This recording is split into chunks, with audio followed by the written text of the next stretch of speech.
Hello and welcome to Just Crazy Things. If you enjoy mind-bending stories and chilling mysteries, make sure to subscribe. And don't forget to tell me where you're watching from. I hope you're ready for today's crazy tale. "Look here," said the older security guard with the slightly pudgy beer belly which threatened to pop out of his dark grey button-down shirt. "This job is real easy." The name Pontiac Security Services was emblazoned on a black and red patch on his left shoulder. Over his left breast pocket was a badge which read, "Pontiac Security. Reliable, effective, always ready." Over his right breast pocket was a name tag which read, "Schmidt." He ran his right hand over his balding head and stretched. "Yeah, kid, this is easy money."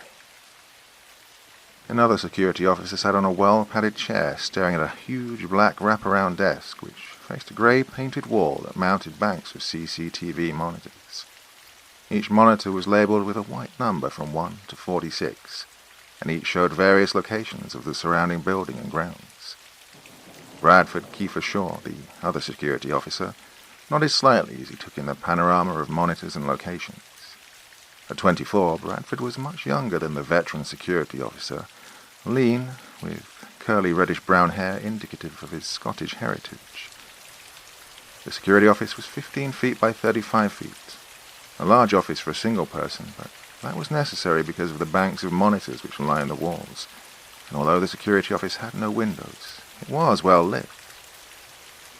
As you can see, with 46 monitors that cover roughly 80% of this complex, as well as the parking garage and the main entrances, continued the older security guard. Cameras cover the stairwells, access doors to the various departments, break areas, and, well, just read your post orders. In it you'll find a list of cameras and what areas they're covering. Security Officer Schmidt reached into a drawer at the desk and handed Bradford a white laminated binder marked Pontiac Security Services Post Orders for the Car Building, 700 South Flower Street, Los Angeles, CA. "You, said that the cameras cover 80% of the area," said Bradford. Since moving to the States a little over a year ago, he still retained a slight Scottish accent. "Will I be expected to go out and check on the other 20% that the monitors don't cover?" "Nope," said Schmidt. "You'll spend the majority of your 10-hour shift here in the security office monitoring it. Your job is simply to observe and report. If you see anything unusual, illegal, or dangerous to the building's occupants, you'll call the emergency contact number and report the incident. Otherwise, the only challenges you'll likely face are boredom and sleepiness."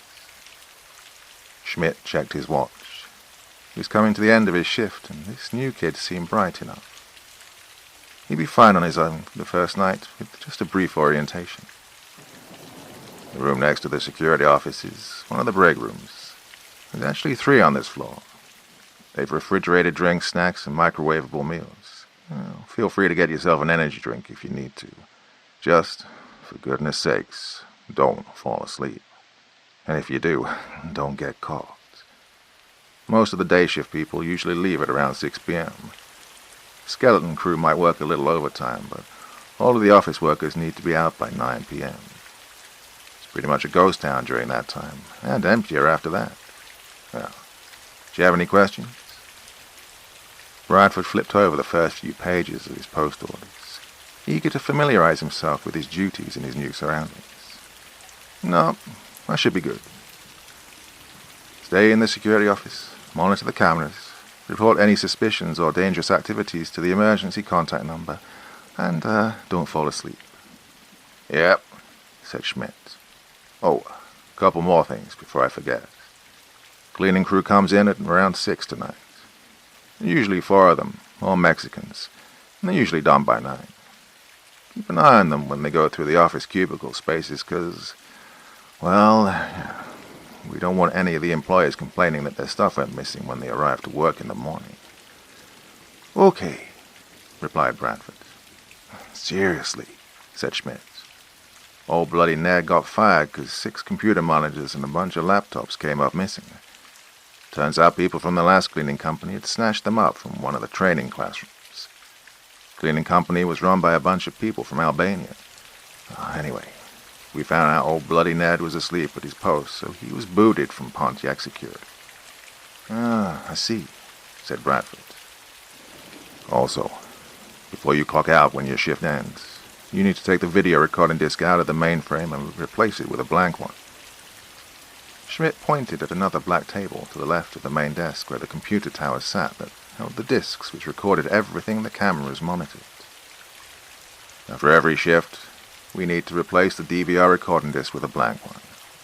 We keep the recordings for about a month, then purge the data and reuse the blank disc again, continued Schmidt. Take the DVR and put it in one of these white plastic sleeves and put it in this outgoing mail basket. Be sure to label it with the date and your time of shift. Then replace it with one of the blank discs in the incoming mail basket. Any questions? At the end of my shift, make sure that the cleaning crew's out and replace the old DVR recording disc with a new one before leaving, said Bradford. Correct, said Schmidt. And report anything unusual, hazardous, or suspicious to the emergency contact number. Oh, and remember, don't fall asleep. Right, don't fall asleep. Stay in the security office. Don't let anyone in unless I'm told. And don't come out unless you or anyone else comes to get me, smirked Bradford in his best British comedy accent. Huh? Said Schmidt. Bradford smiled awkwardly, seeing that his attempt at levity failed. Monty Python reference, you know, from that movie where they go looking for the Holy Grail and they get attacked by a hungry, big-toothed bunny rabbit. Son, did you pass your drug screening test? Said Schmidt. Or is that some of that new young people humor you college-age folks think so funny? Bradford had never graduated college, having only gone to a few community college classes in Ohio before he got bored. Oh, yeah, new college humor. Bradford said, weakly. Oh, I'll never understand you young folks, replied Schmidt, picking up its lunch cooler and an old desk fan, fishing his car keys out of his pockets. Okay, kid, I'm out. You got the bridge. You got the bridge, get it? That's real Navy lingo there, kid. Maybe you should think about joining the military. I got the bridge. Got it, Captain Kirk, said Bradford, saluting.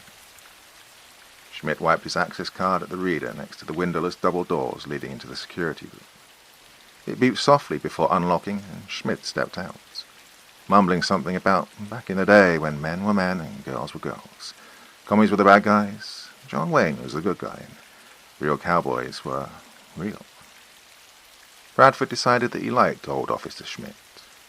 It reminded him a lot of his old clueless grandpa back in Ohio. The drive from Ohio had been long and arduous, especially since he had to take a lot of rural highways and back country roads. But here he finally was on the west coast in the great city of Los Angeles. Admittedly, he was tired from the long journey, having arrived in the city only 4 days earlier, and he hadn't got a decent chance to catch up on any good sleep. He'd used almost the last of his savings to rent a cheap hotel in an equally cheap neck of the city, and was living on cans of beanie weenies and Vienna sausages. But at least he was fortunate enough to answer an ad on Craigslist for this security officer position on the morning he arrived. Pontiac Security Services was hurting for people to work, as the COVID-19 pandemic was keeping people at home and collecting more in unemployment per week than if they actually got a job. So after a day and a half of security guard training, Bradford found himself the graduate of the Pontiac Security Officer Institute, class of 3:51 p.m. Wednesday afternoon. It was now Thursday, and Bradford's 10-hour shift ran from 4 p.m. in the evening to 2 a.m. in the morning. Normally his shift would start at 6 p.m., but he was required to come in 2 hours early today for orientation training for this site. Officer Schmidt's security orientation training barely lasted 15 minutes. Bradford began reading the binder which held his post orders. The car building, which stood at the 700 block of South Flower Street, Los Angeles, 90017, was a tall, multi-story building of dark, tinted, thick glass. It was built atop several glass-fronted stores and was actually connected to a shopping plaza. A parking garage was also connected to the car building, which went up to the first 3 floors of the 15-story building, including 1 level below ground. Above the first-floor stores and shopping plaza, the building provided sectioned office spaces for several businesses and services, Pontiac Security was responsible for providing security monitoring for the first 3 floors above the shopping area and monitoring for the parking garage.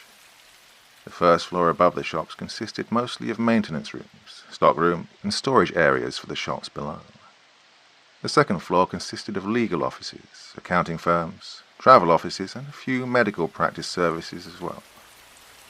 The third floor was entirely dedicated to an asset recovery business, a nicer term to describe a debt collection office where dedicated people call the indebted at all hours of the day and night, demanding payment. The other parts of the building were segregated by security locked doors and elevators, and only people with the right access cards were allowed to use them to access the different parts of the building. Therefore, theoretically, anyone without the proper programming in their access card would not be able to gain access to a part of the building which they did not have access to. Other security services also provided security to the different parts of the building not covered by Pontiac Security, and it was considered taboo to cross into another company's area of responsibility. Basically, Bradford was only to monitor everything within his scope of responsibilities, and let the other security services monitor theirs. Bradford looked at the rows upon rows of monitors mounted on the wall in front of him, matching them to the list of monitors in his post orders. As it turned out, they were arranged in a very easy-to-understand pattern. The first 6 monitors on the top row were cameras mounted on the top floor of the parking garage. The following 12 monitors were located in various areas inside the 3rd floor of the building. The first 6 monitors on the second row were cameras mounted on the middle floor of the parking garage, and the following 12 monitors were located in various areas inside the 2nd floor, while the bottom first 6 monitors were connected to cameras mounted on the 1st floor parking garage, while the following 12 monitors were located inside the 1st floor. The last 4 monitors were set separately, and were connected to cameras which were monitoring the main entrance to the ground floor elevators and stairs. Soon, Bradford had pretty much memorized where all the cameras were located and which areas they surveyed. Did anything require particular watching from a specific area, Bradford simply had to type in the monitor's number into a keypad on the desk and press the manual control button on a joystick. He then would have manual control of the camera and would be able to track anyone he wanted, alternately zooming in and zooming out as needed. Bradford practiced this by using the monitors to zoom in on the rear end of a particularly attractive young blonde female wearing cut-off denim shorts and a pink tank top as she walked from a gynecologist's office on the 2nd floor, and tracked her as she took the elevators to the 1st floor parking garage, until she got into her white Honda Accord. He did this a few more times, next following 2 young Latina and Asian ladies as they walked to one of the break rooms on the 3rd floor, then by zooming in on a fit-looking girl walking up the stairs in tight-fitting pink capri pants, white sandals, and a yellow blouse, before he remembered that everything he did was being recorded on the DVR. He scanned the monitors for the next few hours, alternately watching the parking garage, then the offices on the 2nd floor, then the collection agency on the 3rd. The security monitoring office was located at the end of a large hallway next to a break room on the 1st floor above all the fancy stores. It wasn't as populated on this floor, as this was where the offices of the store managers were located, as well as building maintenance workers, cleaning custodians, and a few store workers who would bring down more stock merchandise to the stores. The collection agency on the 3rd floor was expansive and was divided up into several sections, such as collections, disputes, training, and so on. It was a cubicle farm for literally hundreds of determined people sitting in front of a computer, calling people across the United States and demanding that their debts be settled. Getting bored, Bradford decided to try his vehicle in the parking garage. If he remembered correctly, it was in Lot E on the 2nd floor of the garage as he took control of the garage cameras on the 2nd floor and began searching. As luck would have it, his vehicle was parked in part of the 20% of the areas not covered by the cameras. It was creeping past 6, and Bradford noticed that it wasn't getting any cooler in the security office. In fact, it seemed to be getting warmer. He got up, stretched, and looked around the office until he found the thermostat mounted on the wall. He looked at the little box and saw that the indicator was at 85 degrees. Underneath the thermostat was a handwritten note which read, "Thermostat broken. Do not touch. Maintenance has been notified." It was dated 1 week ago. Oh, great, thought Bradford. That's why Schmidt had the desk fan. What else did he forget to tell me? Needing something to cool himself off and keep himself alert, he decided to go next door to the break room to get an energy drink. Walking out into the hall, he swiped his access card and heard the break room door beep as the magnetic lock disengaged. Upon entering, he was hit by the refreshingly chilly air of the air-conditioned room. Several snack and soda machines lined the pristine white walls. Refrigerators filled with microwavable foods lined a separate room, along with sinks and counters on which sat 3 microwaves. 2 men were in the break room, sitting separately at different tables because of the social distancing restrictions. By the look of their light grey uniforms, Bradford figured that they were either part of the maintenance or custodial crew. They looked Hispanic and were speaking amongst themselves until Bradford walked in. The television mounted on the wall was tuned into a Spanish-speaking channel. Well, he said hello, and they nodded towards him courteously, although they said nothing.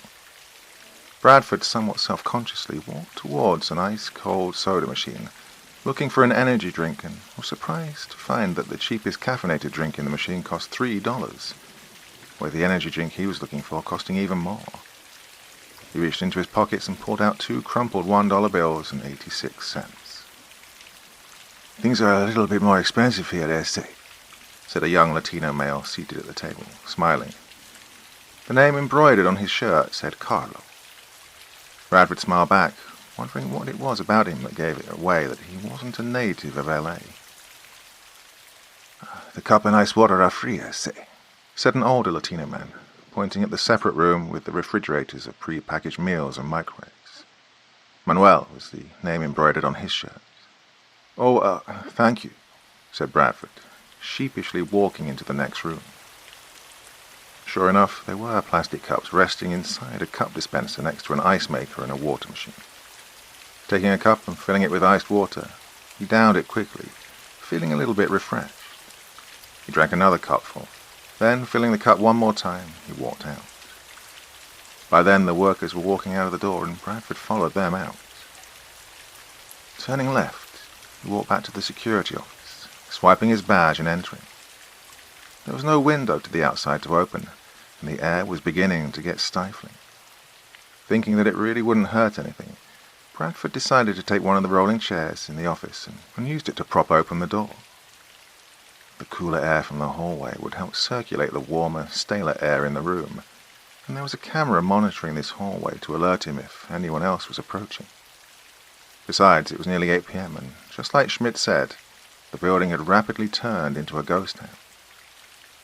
Where the parking garage was nearly full when he arrived at 4 p.m., there were now only a handful of cars left. The water and the open security office door only helped a little bit in keeping Bradford alert, but he found that his eyelids were getting heavy. Bradford finally had to admit that his days of driving cross-country and his whirlwind schedule once he arrived in L.A., combined with his lack of sleep, was getting the best of him. He was losing focus, even after he noticed the same fit and petite girl from earlier, with the pink capris and yellow blouse, leaving the third-floor offices, heading towards the stairs that led to the parking garage. He wasn't even interested in turning a camera to follow her as she bounced down the stairs. Groaning, Bradford saw that it was a little after 8 p.m. He had to find a way to engage himself mentally to stay awake for the rest of the shift. He picked up a copy of today's LA Times newspaper, which he figured Schmidt had left behind, because who but old grandpas read the newspaper anymore? Leaning back in his chair, he went to the front page headlines and began to take in the news of the day. Amanda really didn't lie to her husband when she said she'd be working late. She actually did work late today. It's just that she told her husband that she'd be coming home at around 10, even though it was just after 8 o'clock. She didn't care. Her husband was almost twice as old as she was, but he was loaded. She only married him for the money.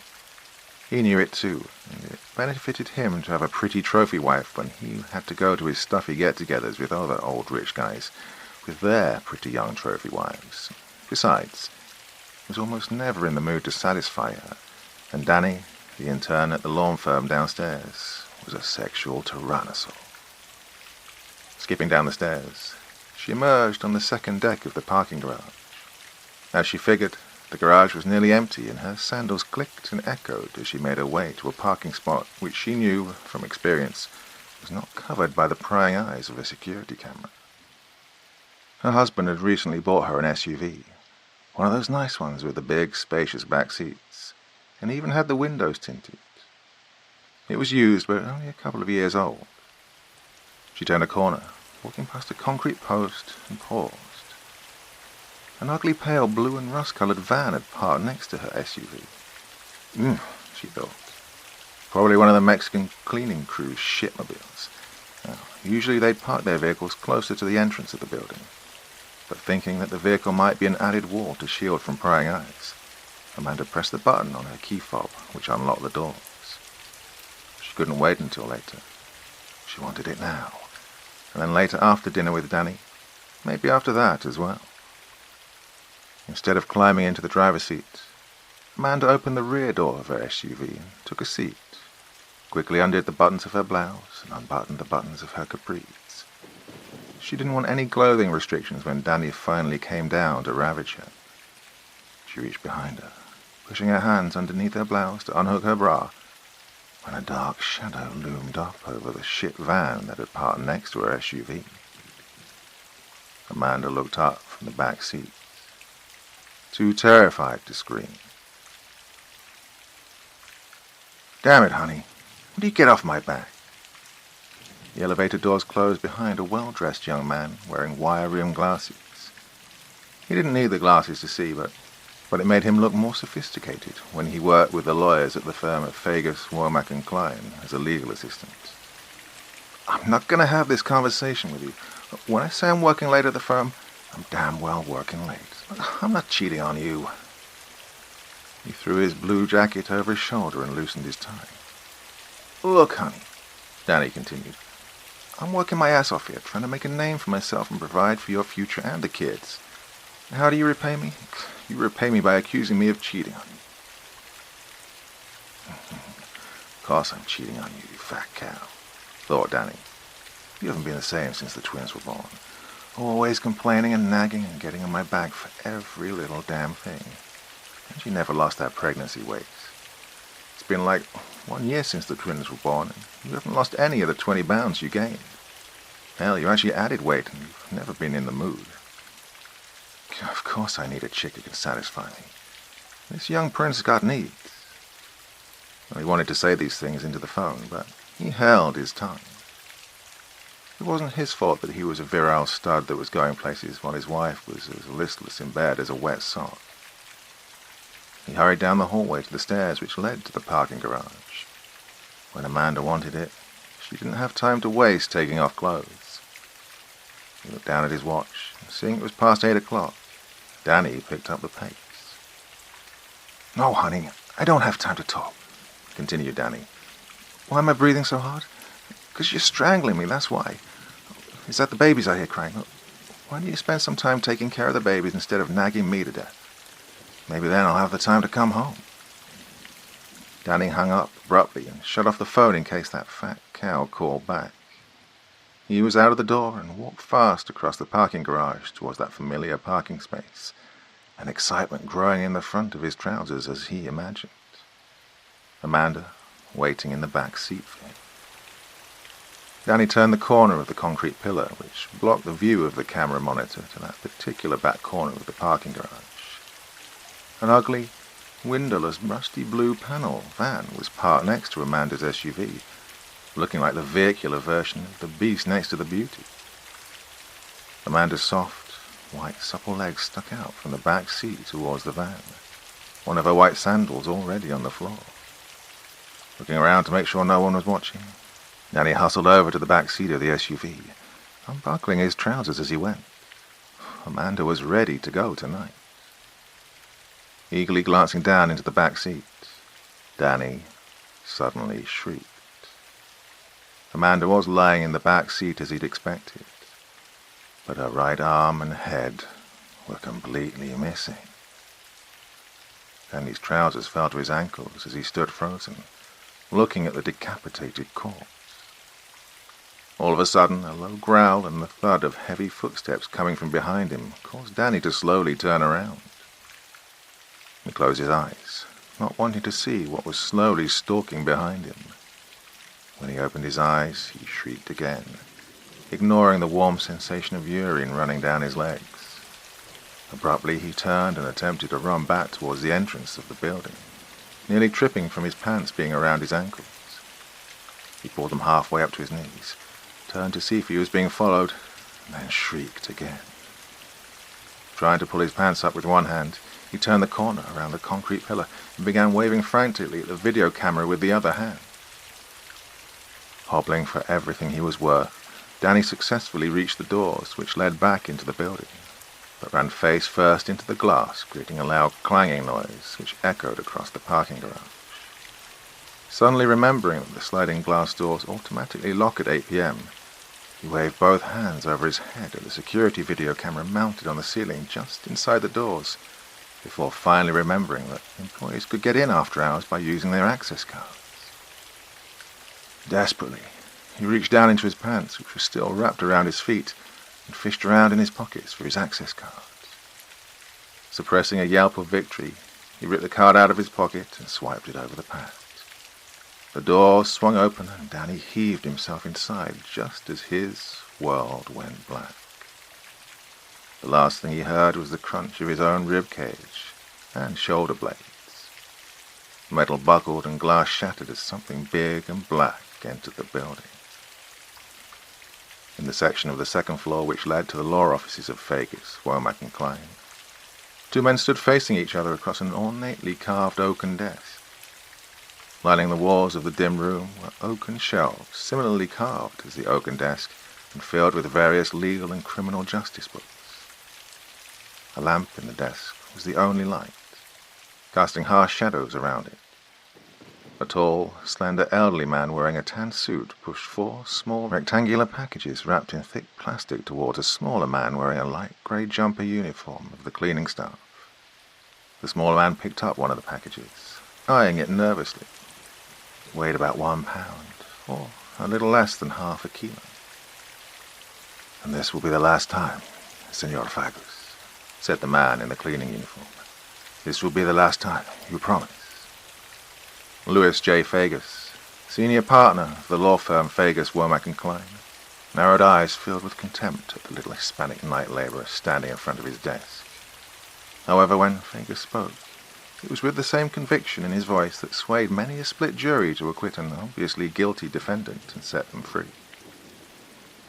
"My dear friend," said Fagus, "my dear Mr. Manuel O'Dango, of course I shall keep my part of the bargain.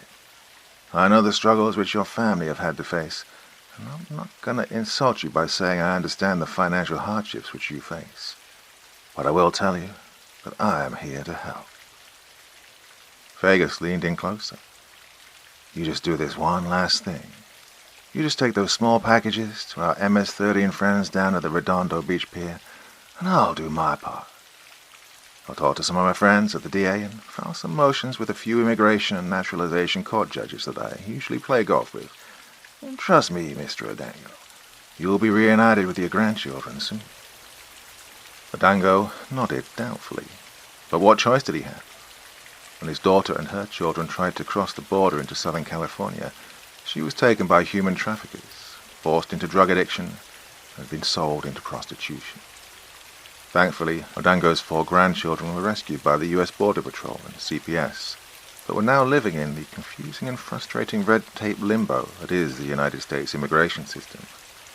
And with O'Dango being an illegal immigrant himself, trusting this highly respected lawyer was his only chance to save what was left of his family. "Okay, Senor Fagas," said O'Dango, slipping the 4 packages into the large cargo pockets on either side of his pants. "I'll deliver your packages to your friends at midnight, just as we agreed."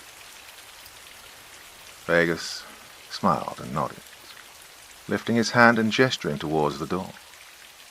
The dark shadows cast by the lamp framed the sharp, angular features of Fagus's face in such a way that it made him look somewhat devilish. O'Dango, taking his cue, nodded and turned to leave Fagus's darkened office, and was grateful to emerge into the well-lit common area of the law firm. The glass doors to the firm opened automatically for him as he emerged into the hallway.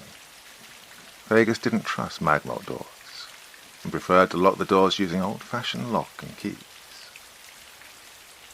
The sound of movement attracted the monstrosity as it stalked the corridors of the second floor. It stopped suddenly, sniffing the air, then quickly turned as it followed the noise to the main hallway which led to the law firm of Fagus, Womack & Klein. It rounded a corner in time to see elevator doors close behind a person with a light ding sound. The massive thing moved down the hallway towards the closed elevator doors, when a part of its form pressed up against a green button mounted on the wall next to it. To the thing's right, 2 sliding glass doors opened. Fools, thought Fagus. Find a way to enslave a person, and they'll be your fool for life. Fagus lit a Cuban cigar as he stood at the tinted bay window of his office, looking outside as darkness engulfed the city. It was relatively easy to alter evidence documents which would allow a few kilos of confiscated coke to fall through the cracks here and there. The LAPD doesn't get paid nearly enough for what they do to protect and serve, and any opportunity to spread the wealth, including to Louis Fagus himself, benefited everyone. Besides, if O'Dango does get caught, are the feds really going to believe that an illegal immigrant was actually trafficking drugs to MS-13 through a respected criminal defense lawyer? Oh no, Mr. O'Dango. Tonight isn't your last delivery, not by a long shot. I'll give you little bits of hope and little indications that things are progressing, but you'll never see day 2 of your journey. You and your grandchildren will be running these deliveries for a long, long time. Fagus took a long puff of his Cuban cigar, relishing the smooth, rich taste as he exhaled slowly. Suddenly the dim light of the lamp behind him disappeared, as the shape of something massive rising behind him was reflected in the mirror. Fagus blinked at the reflection in the window, thinking, "Oh, did I just grow horns?" Thank God for the California gut, thought Wilroy Jackson as he stretched out on a chair in the back room of the largest sports clothing store in the ground floor plaza. He put his feet up on the desk, taking a drag on a joint. Yep, thank you, Governor, and thank you, coronavirus. 2 months ago, he'd been caught lifting merchandise out of a high-end department store in a part of the city where protesters were setting businesses on fire, and he hit some mother and a child with his car when he tried to escape. It wasn't his fault, though. If cops hadn't been chasing him, he would have been more careful. Well, fortunately, bleeding-heart Hollywood social justice warrior types had raised enough in criminal defense funds that Jackson was able to hire Louis Fagus. Fagus was able to get the looting charges against Jackson dropped, and all of the more serious homicide charges were reduced to involuntary manslaughter. Yeah, Jackson still had to do a little time, but that was better than doing life. But even that sentence was commuted when the governor of the great state of California released thousands of non-violent offenders back out into the streets for fear of spreading COVID-19. Jackson was loving life. Thank God for social justice warriors. Jackson's girlfriend was an assistant manager of this fine purveyor of high-class athletic clothing and shoes. She'd secreted him into the manager's office shortly before closing time and had given him her access card. All he'd have to do was to chill out until about 9 o'clock when the building was empty, then take the stairs to the first floor, where the store's stockroom was the first one on the left. He'd have to be quick to get in. Janice should have left a cart for him there, and all he'd have to do was load up the merch and get out of there.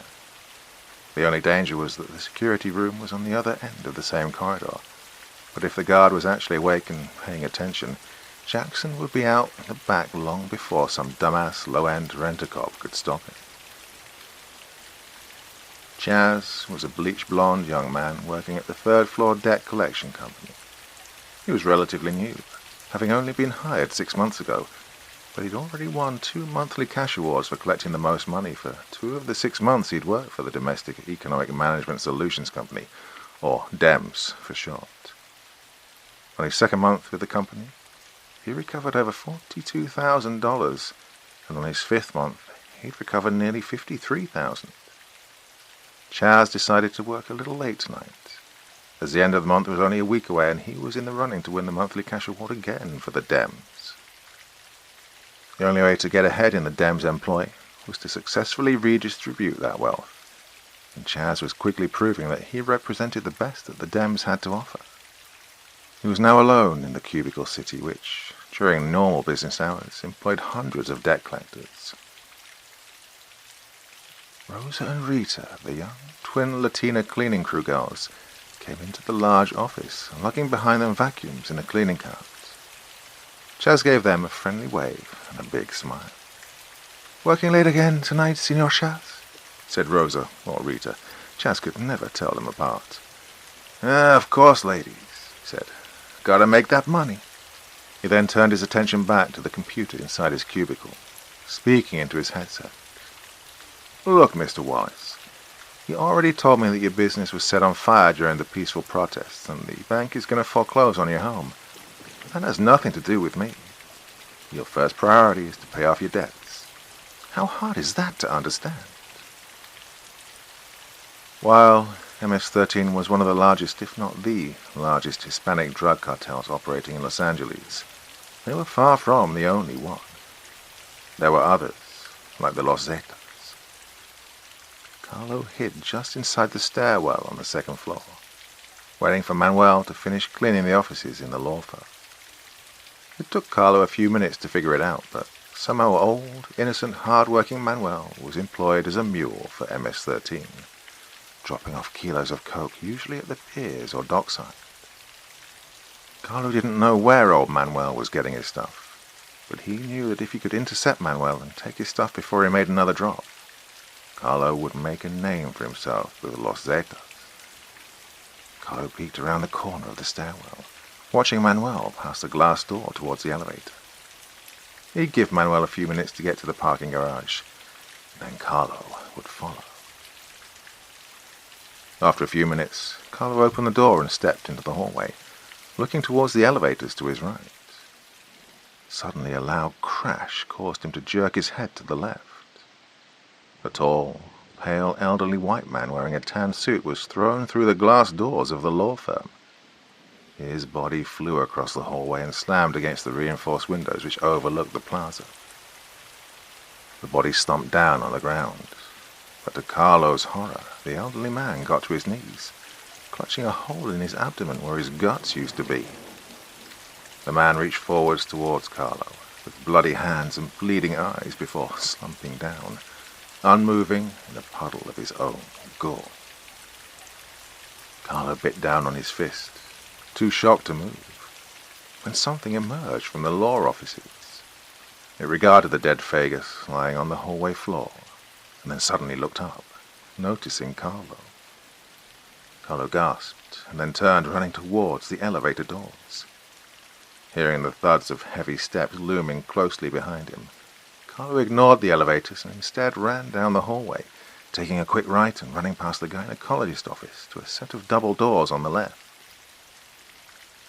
Quickly scanning his access card, he threw open the glass doors and ran inside, praying that running up the stairs instead of down would slow down his massive pursuer. He took the steps 2 at a time, headed to the 3rd floor. His heart sank when he heard the glass shatter behind him and the thudding of footsteps following him upwards. Rounding a corner which gave him a split second to look down, Carlo screamed. Although the narrow stairwell was only just wide enough for the monstrosity to navigate, it was actually gaining on Carlo as it bounded up the stairs. Carlo scrambled up to the 3rd floor landing, access card in hand, and threw open the door. But before he could step through, a crushing weight came down on him, splintering his spine and upper back and pulverizing his heart and lungs. Blood shot out of his mouth and eyes. Carlo's body kept quivering, long after he'd died. Rosita, Whichever one of you is making all that noise, would you please stop? I'm trying to have a convo here. The monstrosity turned to the direction of the noise. Sniffing the air, it stalked down a wide hallway towards an open gallery of hundreds of cubicles, completely forgetting the broken form of Carlo. Chaz was seated in one of the cubicles along a wall made entirely of glass which faced the hallway. His back was to the entrance of the gallery from the hallway, and he was talking loudly into his headset and animatedly waving his arms. "Look, Miss Thomas," he said sternly. "Again, I heard that you lost your job due to the pandemic." Chad had given up on Mr. Wallace, the deadbeat who blamed his lack of good business skills on the peaceful protesters. Chaz thought it might have been better if Mr. Wallace had burned down along with his business. "Yes, Miss Thomas," continued Chaz, "I realize that you're living out of your car, but you have to put your priorities in perspective. If you don't pay off this debt that you owe, the dams will have no choice but to pursue litigation. Look, Miss Thomas, here's my suggestion. You can sell your car and use the money to quickly pay off your debts. Then with the money that you have left over, you can get your kids something nice to eat like a McDonald's." Chaz was so close to taking the daily lead. Collecting debts was a highly competitive dog-eat-dog game, and Chaz played to win. He just needed this bitch to bite. He intended this to be his last call of the night, and his blood was up for this kill. So much so that Chaz didn't notice the horrible thing creeping up slowly behind him. Miss Thomas, I'm trying to put food in your family's belly, but all you're saying is that you don't want to force the Dems into suing you. Is that correct, Miss Thomas? Am I hearing that your kids have to starve because your priorities are all jacked up?" Miss Shakina Thomas, mother of 3 children aged 2, 3, and 6, were living in their 2002 Mazda hatchback on the ghetto corner of Kansas City, Missouri. She'd been laid off from her job at the IHOP when the pandemic hit and was reduced to working odd jobs here and there. It barely fed the children and put gas in the car, but it was the best she could do for now. And this person called from the debt collection agency. Well, she tried to explain she was doing the very best that she could, but the man just wouldn't listen, and she began to cry over the phone. Miss Shaquina Thomas suddenly heard what sounded like a shriek, followed by a large crunching noise over the phone, before the battery went dead. Rosa and Rosita had just about completed mopping half of the hardwood floors out in the hallway, and were returning to the maintenance closet to dump the dirty water and refill their rolling mop buckets with fresh water and pine cleaner. As they passed the gallery of cubicles, they were met with a sight of blood and gore. The something which should not exist was feasting on the annoying young white man who always made snide comments to them behind their backs.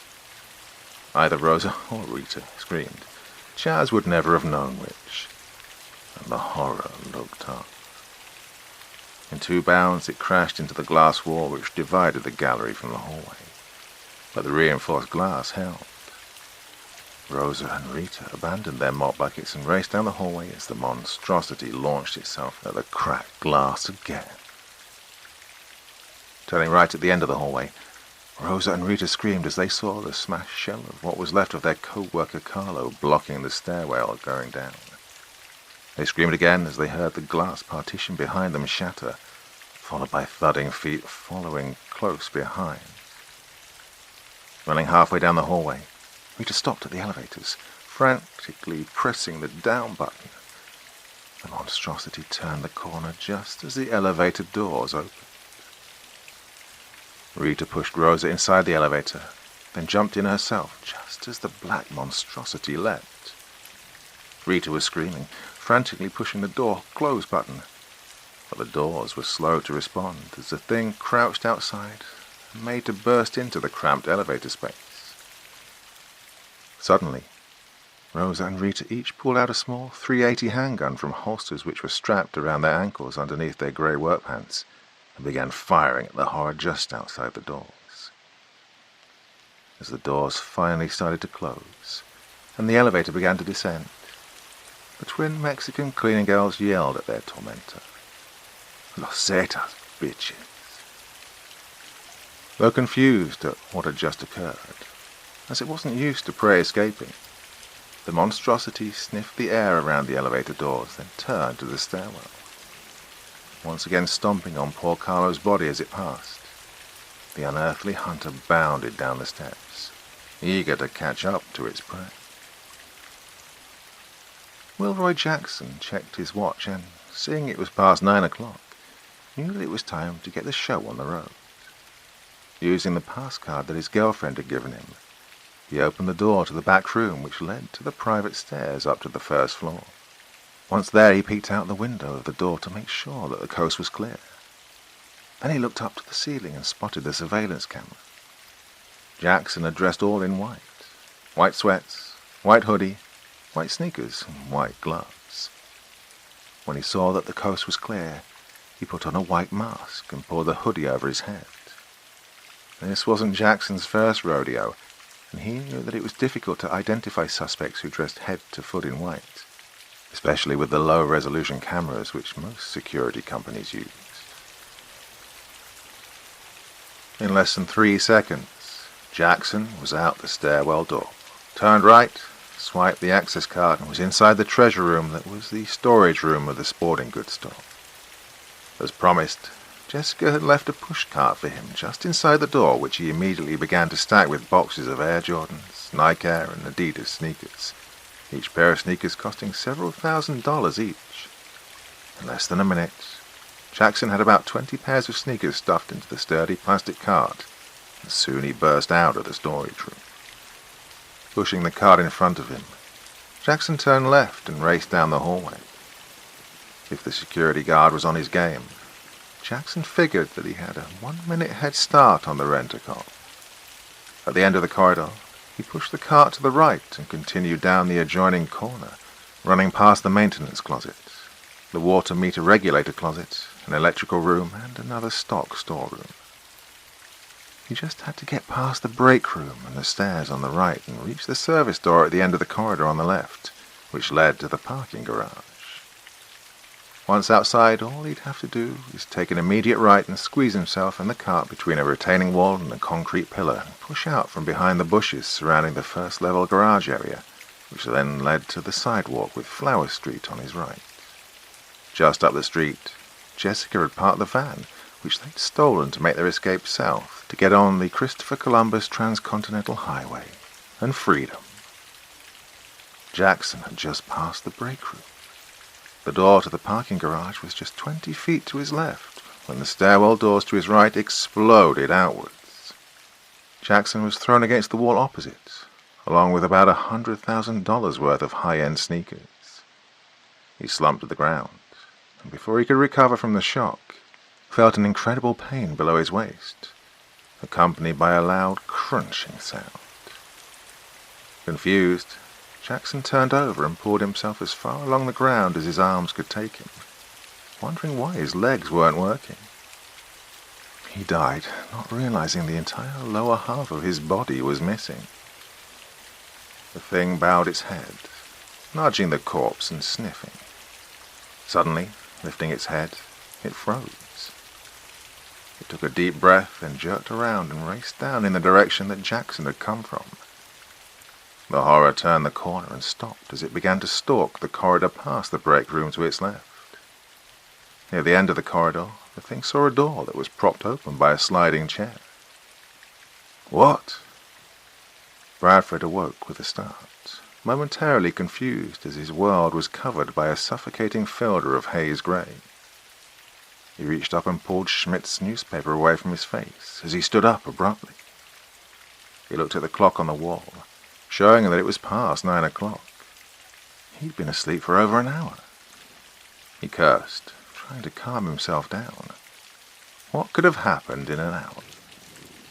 Bradford sat back down to view the monitors and was horrified at what he saw. Monitor 19 showed a man's ripped corpse bloodying the entrance to the second-floor parking garage. Monitor 26 showed the disemboweled body of a thin, older man wearing a tan suit, sprawled out on the main hallway of the second floor. Monitor 41 showed someone that looked like one of the cleaning crew guys that Bradford had seen earlier, crushed and mangled in the stairwell on the third floor, while what looked to be the remains of one of the office workers was lying in the debt collections gallery on monitor 42. Bradford stared, unbelieving, throat dry and eyes wide as he continued to scan the monitors. He knew that they had to call for help. Well, he knew that he had to call for help, but what would he say? His fingers were too frozen to move anyway. He scanned the first floor monitors. The floor he was on, and saw two young women dressed in cleaning crew uniforms running out of the parking garage, both pointing handguns behind them as they ran.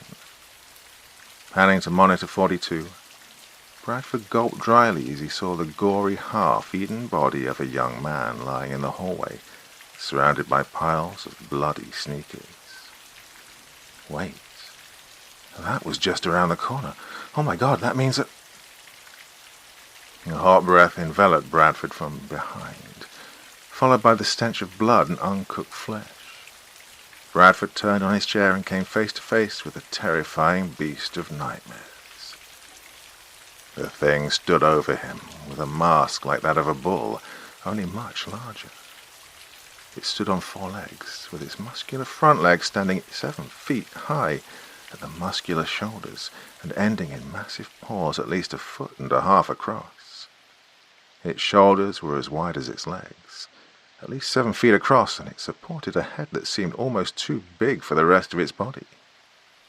The head resembled that of a bulldog, but 4 feet wide, with a flat snout and a wide nose, but with an oversized mouth that extended as if on unhinged jaws that revealed dagger-like teeth about 3 inches long. It had 2 massive horns which protruded from its temples like a bull, and they hung over wide-spaced eyes which glowed a fiery deep red. The body tapered towards the rear and ended at a long, muscular tail. The tail itself ended in a spike which seemed as strong as steel, which scraped, sparked, and gouged as it waved around the room, randomly smacking into objects in the ground. Bradford leaned so far back in his seat that it almost fell over. Resting his arm behind him on the desk to steady himself, Bradford raised his left hand up protectively across his face and smacked the monstrous black beast across its fanged muzzle.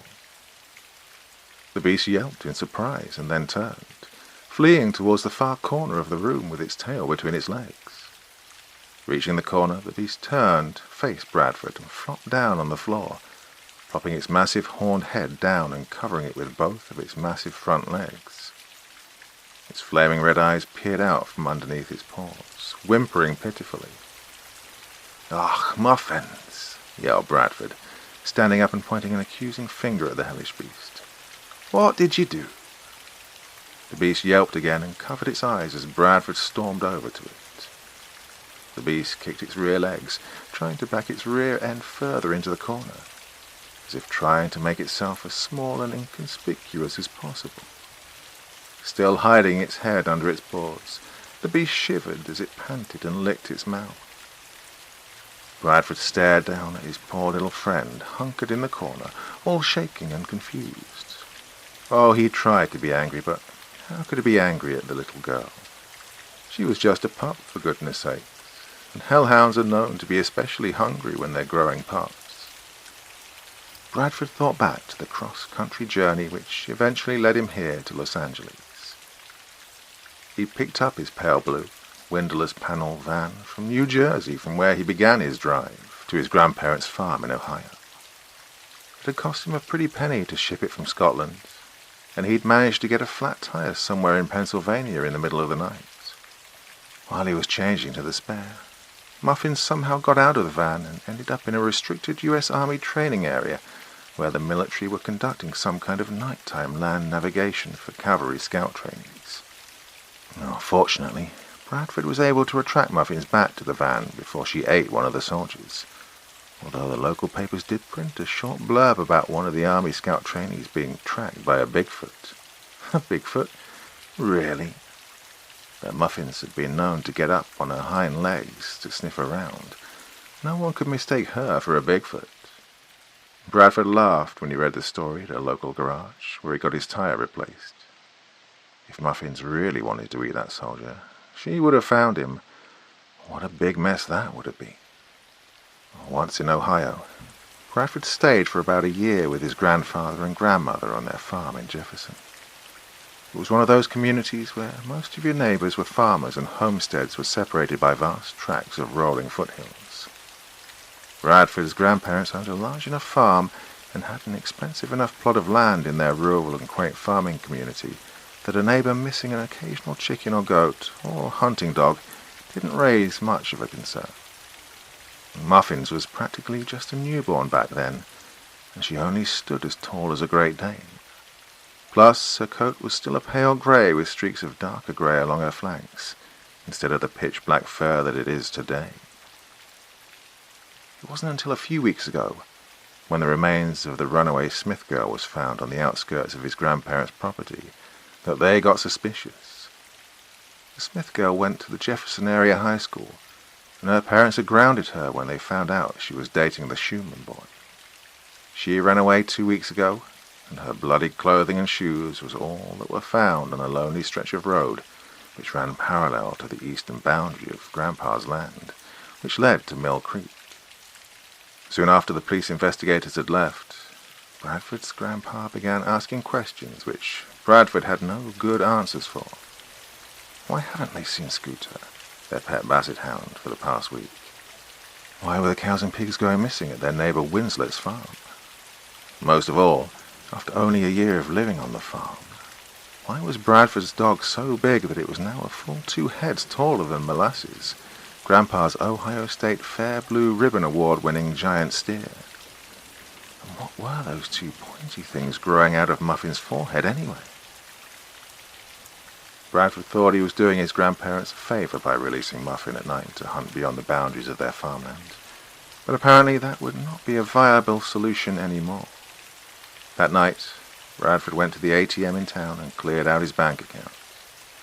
He put his clothes in an army surplus duffel bag before whistling for Muffins and stuffing her in the back of his old but trusty windowless van. Obediently, she climbed in, the van's rear shock squeaking in protest. Seeing as Muffins barely had the shoulder room to move, Bradford resolved that, when he could afford it, he'd purchase a bigger van, perhaps even a bus. They drove south for the rest of the night across the state. After crossing the Ohio border, they stopped in Pittsburgh, Pennsylvania, where Bradford got a cheap motel room on the outskirts of the city next to a truck stop.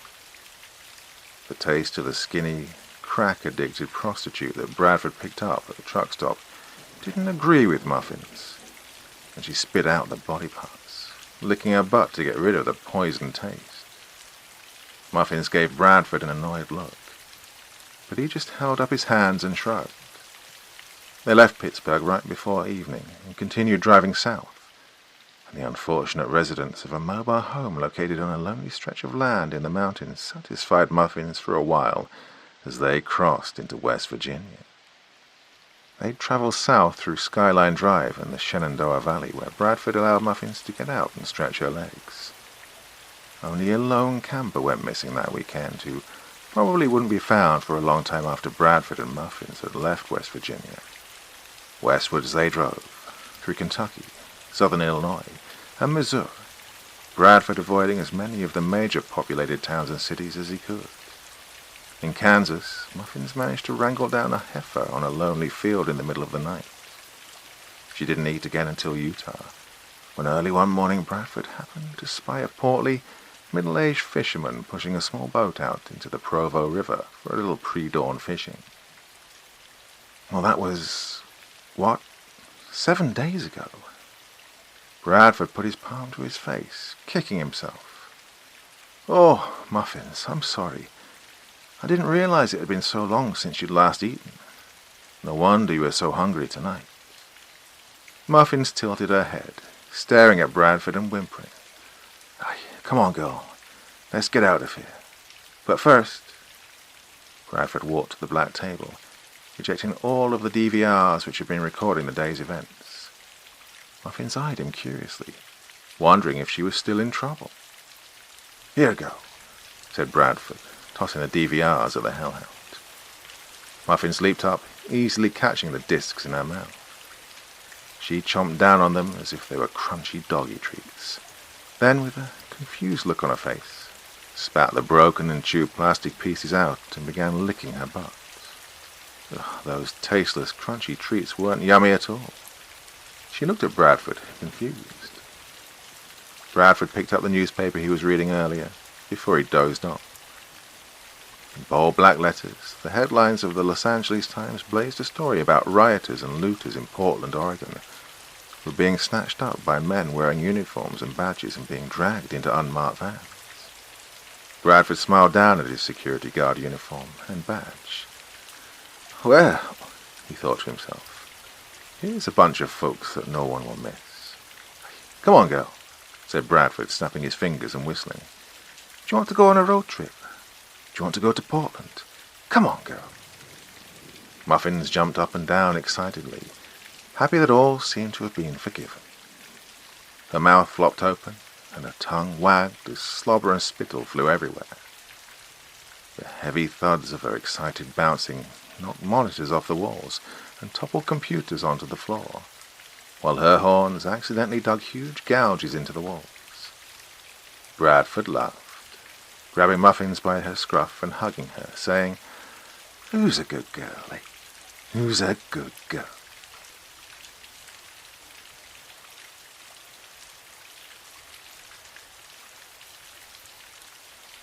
My brother ate a gas station chili dog.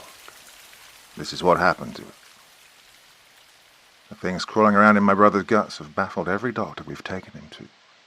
Every second his condition worsens, and I'm afraid if we don't find the cause soon, we'll lose him for good. I always knew he'd pay for eating that shady food. I just thought it would end with him on the toilet, not a stretcher. My brother and I share a dorm at the same college. Being twins, you can probably guess we're almost the same person. From our green eyes to our names, Jaden and Jordan. I had to start going by Jay just to keep from getting mixed up with him. Well, a few days ago we hopped in my crappy used Toyota and headed back home for our family reunion. As Jordan weaved in and out of the different lanes, I wondered how he ever managed to pass his driving test. Well, our Walmart salaries don't really allow for breakfast, so when we saw the dusty old gas station at the edge of town, he looked at me and smiled. "Oh no," I said. "Oh, come on, man, I'm starving." "No way. You know gas stations probably use dog meat in their food." "Hey, man, don't knock it until you try it." Before I could think, he'd whipped the wheel to the right, launching us into the parking lot. As I recovered from my mini heart attack, he jumped out of the car. "Oh, you can starve waiting for Wendy's if you want, but I'm hungry now." I followed him in to grab a water, but reconsidered as I looked around. It looked like something out of a zombie apocalypse. The gas pumps were crawling with orange rust, and weeds poked up through the cracked pavement. Well, when I'd spotted it, I thought the sign had read Speedway, but on closer inspection, it actually said Speedster. The logos were so similar, I could barely tell them apart. The condition was even worse inside. It looked like it was cleaned maybe once a year, and the cashier didn't even look up from his phone on our arrival. As Jordan picked out his order, I started wandering around the shelves. As I was inspecting a dusty water bottle, what looked to be a millipede scuttled over my shoe.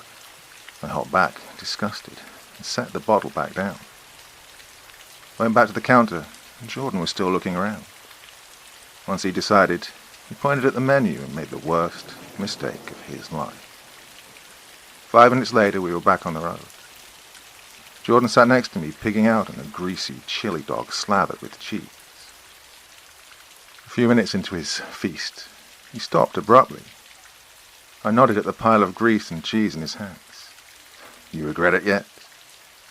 His stomach gurgled. "Oh, yeah," he said, tossing the hot dog back in the bag. And it was fine for the first few hours, but by the time it was his turn to drive, he was at least 3 shades paler than usual. He kept complaining about being too hot, no matter how much I cranked up the AC. That night we made it to our Airbnb. We were met by a short guy with a hunting cap. He glared at Jordan. My pal looks like he's got a fever. You'll better not have COVID. Don't worry. All this dummy's got is a stomach bug from some bad gas station food. Looking back, it's almost funny how wrong I was. That night in the guy's guest room, Jordan tossed and turned on the pull-out mattress. He clutched at his stomach and sweat beaded on his forehead. The next morning, Jordan was really quiet. As we packed our things, he kept rubbing at his arms. His skin was becoming a sickly yellow, and he kept rubbing at his hands. Outside, he walked toward the driver's seat. Wanting him to rest a bit more, I said, "Hey, no worries, man, I'll drive." He waved me off as he stepped inside. "I'm fine, I promise." "No way. You don't seem all there. I said I'm fine," he insisted, cutting me off. "It's my stomach that's messed up, not my brain." He looked at me with eyes that were sharp and alert, so I reluctantly agreed, but only for an hour. Well, that mistake almost cost us our lives. I hesitantly got in the passenger seat and we got back on the highway. I watched him as he drove. Now that I was closer, I could make out tiny bumps all on his skin. Well, they were faint, but still there, scattered all over his forearms. One particularly large one sat on the back of his hand, right in the middle. It was when I was studying his face that I noticed two things that made my heart drop. One was that we were going extremely fast, even for him. The second was that his eyes were closed. He suddenly slumped to the left, arms falling to the seat, limp. My heart dropped as I saw we were moments from rear-ending the car in front of us. I had no control of the brakes, so I grabbed the wheel and yanked it to the left, nearly clipping the car as we passed. The momentum flung Jordan and me, and his foggy eyes opened a bit. "Jordan, wake up! You need to pull over!" I yelled. He sluggishly mumbled, "Your face needs to pull over," and slumped over again. I switched the gear into neutral and switched on the hazards. I waited for an SUV on our right to pass before guiding the car to the side of the road and letting it slowly come to a stop. It was all a blur from there. After calling 911, an ambulance arrived and took him away. I followed it and soon found myself in the ER lobby, pacing back and forth. Eventually I was led into an examination room where Jordan sat in a blue medical gown. I was horrified by what I saw. In the few hours we'd been away from each other, the bumps on his skin had worsened drastically. His bumps had swollen into huge, fleshy lumps. An older woman walked in and introduced herself as Dr. Willows. "Hi, son. How are we doing today?" "Well, my brother almost killed me and himself, so how do you think?" "Oh, okay," I replied. "Do you know what's happening to Jordan?" "Oh, yes, your brother seems to..." She paused, breaking eye contact. "He seems to have, a bit of a parasite." I gaped at her. "A parasite? What type?" "We don't know yet." I felt the urge to panic, but fought it. The coffee I was sipping wasn't helping my nerves much. "How do you not know?" She looked at some documents and slowly said, "Well, even with his blood test and x-ray, we can't determine the exact type. You see, animals pick up so many parasites, many aren't completely understood. Now, although they're usually restricted to one species, on rare occasions they can host jump to humans when food isn't cooked thoroughly. Although we've narrowed Jordan's parasite down to the Ascaris family, we aren't sure what its specific characteristics will be." She handed me what looked to be an x-ray. At first it looked completely normal, but on closer inspection I found something disturbing in his abdomen. There, in his stomach, I saw 3 or 4 long, skinny worms. The thought of those things slithering around my brother's guts made me sick to my stomach. She cleared her throat and said, "However, that's not the only issue." "There's more," I cried, fear seeping into my voice. "Normally when this species lays eggs, they pass through the stool. However, we didn't find any in your brother's stool sample." "Okay, that's good, right? It means it's not laying eggs." She gave me a pitying look and said, "Not quite. We know it's in its reproductive cycle from the blood tests. The issue is that the eggs aren't leaving the body. Based on a CT scan we did, they appear to be stuck to the walls of his stomach with some sort of biological adhesive." I looked over at Jordan, who was sitting on the chair, staring foggy-eyed out of the window. They must have told him already. "How many eggs do these things lay?" I asked. "Well, again, we aren't quite sure, but it's typically about 200,000, she replied. "A year? A day?" My head pounded. How was I supposed to tell Mom? "Yeah, hey, Ma, Jordan's caught some weird parasite and he's going to pop out of his chest like Alien. Oh, by the way, what's for dinner?" "What happens when they hatch?" I asked. Dr. Willows looked at her feet. "We don't have enough information on this strain of Ascaris to be sure." Not sure. I'd been getting more and more panicked throughout the conversation. It finally bubbled to the surface. I slammed my hand on the counter beside me. "Well then, just cut them out or something." She remained composed, saying, "Those eggs are buried in the walls of Jordan's stomach. We'd need to kill the eggs first and then remove them. If our team had a sample of the parasite, we'd know how."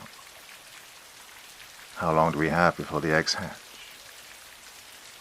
After pausing for a beat to check her notes, she took a deep breath and replied, "The blood test shows they're already in the intermediate stages of development. If you also account for the warm, nutrient-rich environment, the eggs will hatch in, at most, 5 days. Tension hung in the air as we both dealt with the news in our own way. In 5 days, 200,000 worms were going to hatch in my brother's stomach, and do God knows what. And there was nothing he could do about it but wait. When I looked over, I saw him wiping away a tear. I can probably count on one hand the number of times I've seen Jordan cry in my entire life, and yet he was crying now. I looked at Dr. Willows pleadingly. There has to be something we can do. In a dull monotone, Jordan piped up, saying, "Did you not hear her? Unless you're a magician or something, we're not getting these things out." He sighed. "All this because I had to have that stupid chili dog." We sat in silence for a moment. Suddenly my head picked up. "Wait, the chili dog." They both looked at me confused.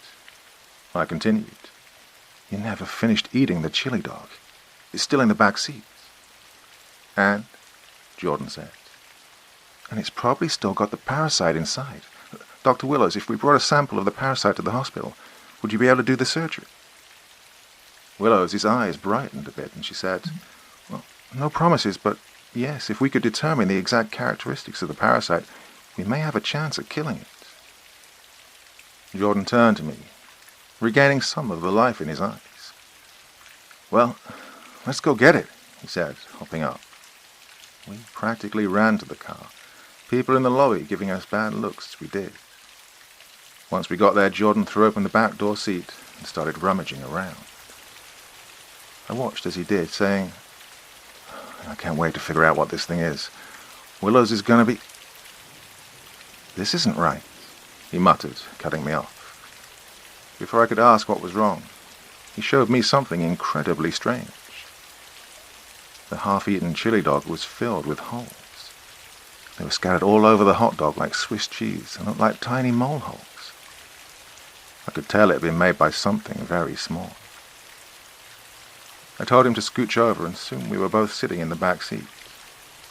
I heard a scraping noise and looked over to see Jordan wiping chili off the rear window. There were bits of chili splattered all on the inside of the bag, and even some dripping from the ceiling.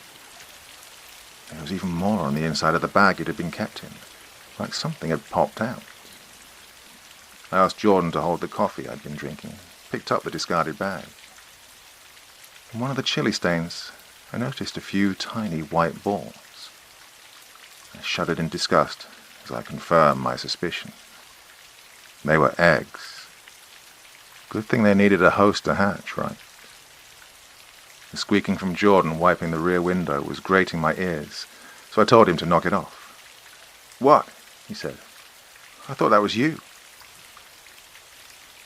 My eyes widening, I whipped my head around to see the impossible thing crawling on the rear window.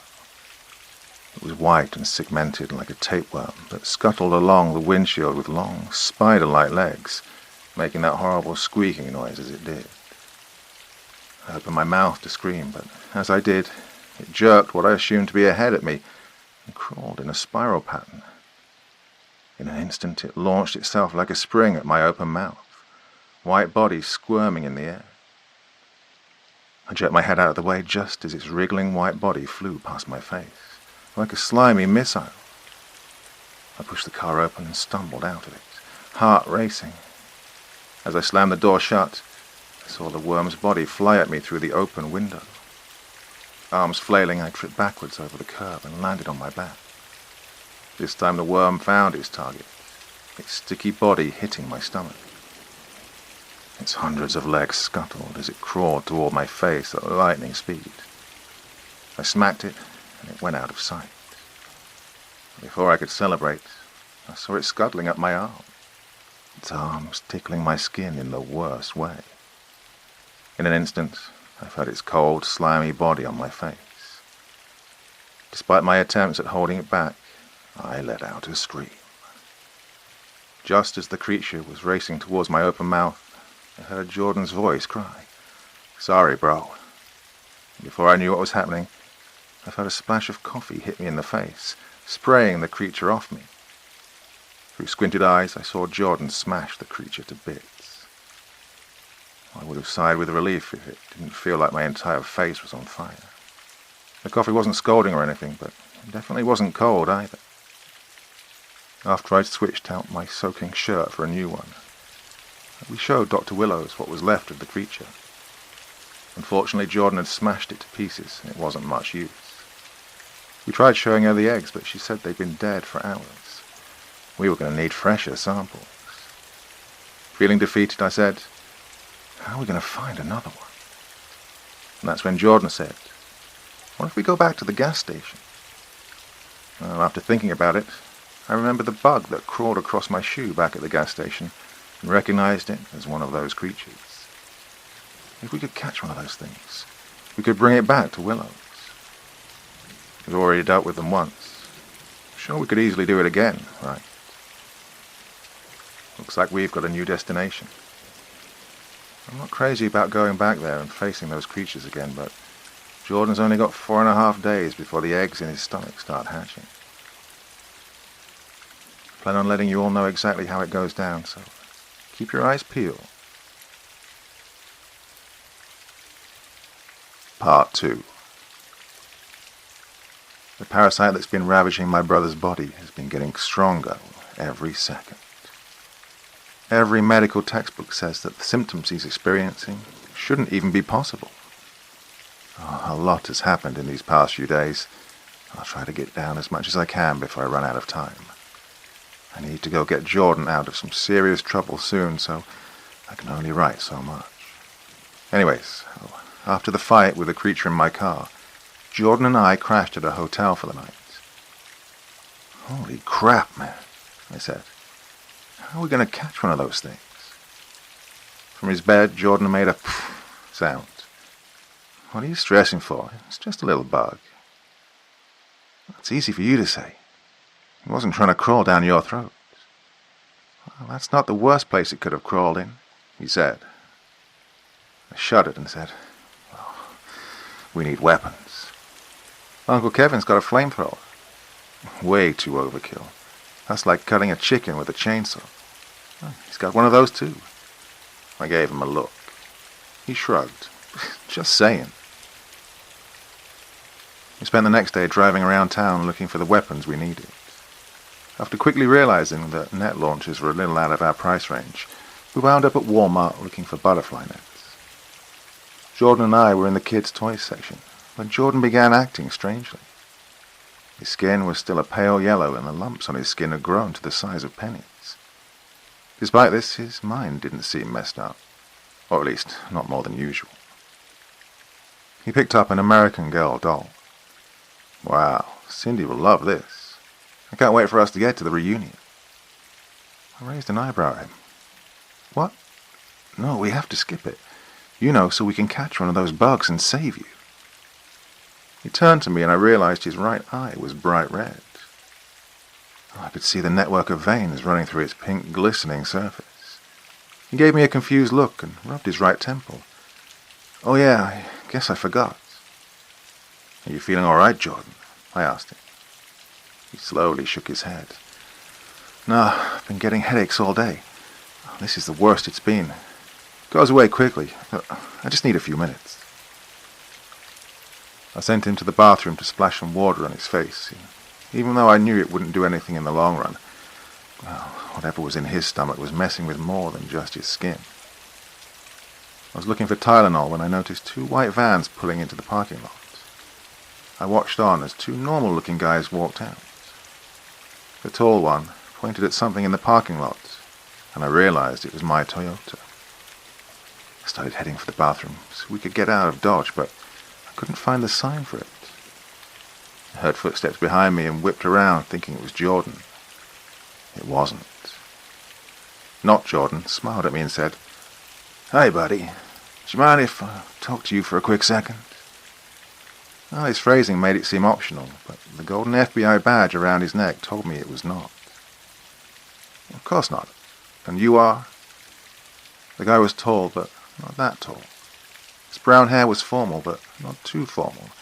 He seemed like a guy who could blend into pretty much any crowd without being noticed. The only thing even a little interesting about him was his pink dress shirt. I had no clue why, but he almost reminded me of my dad. "My name is Agent Michael Falconer. The hospital called us when they couldn't identify what was plaguing your brother." Oh, great. So, do you know what's wrong with him?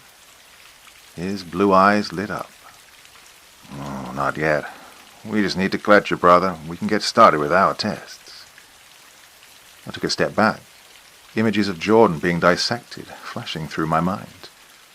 Collect? Where'd you be taking him? "Just back to the CDC for observation."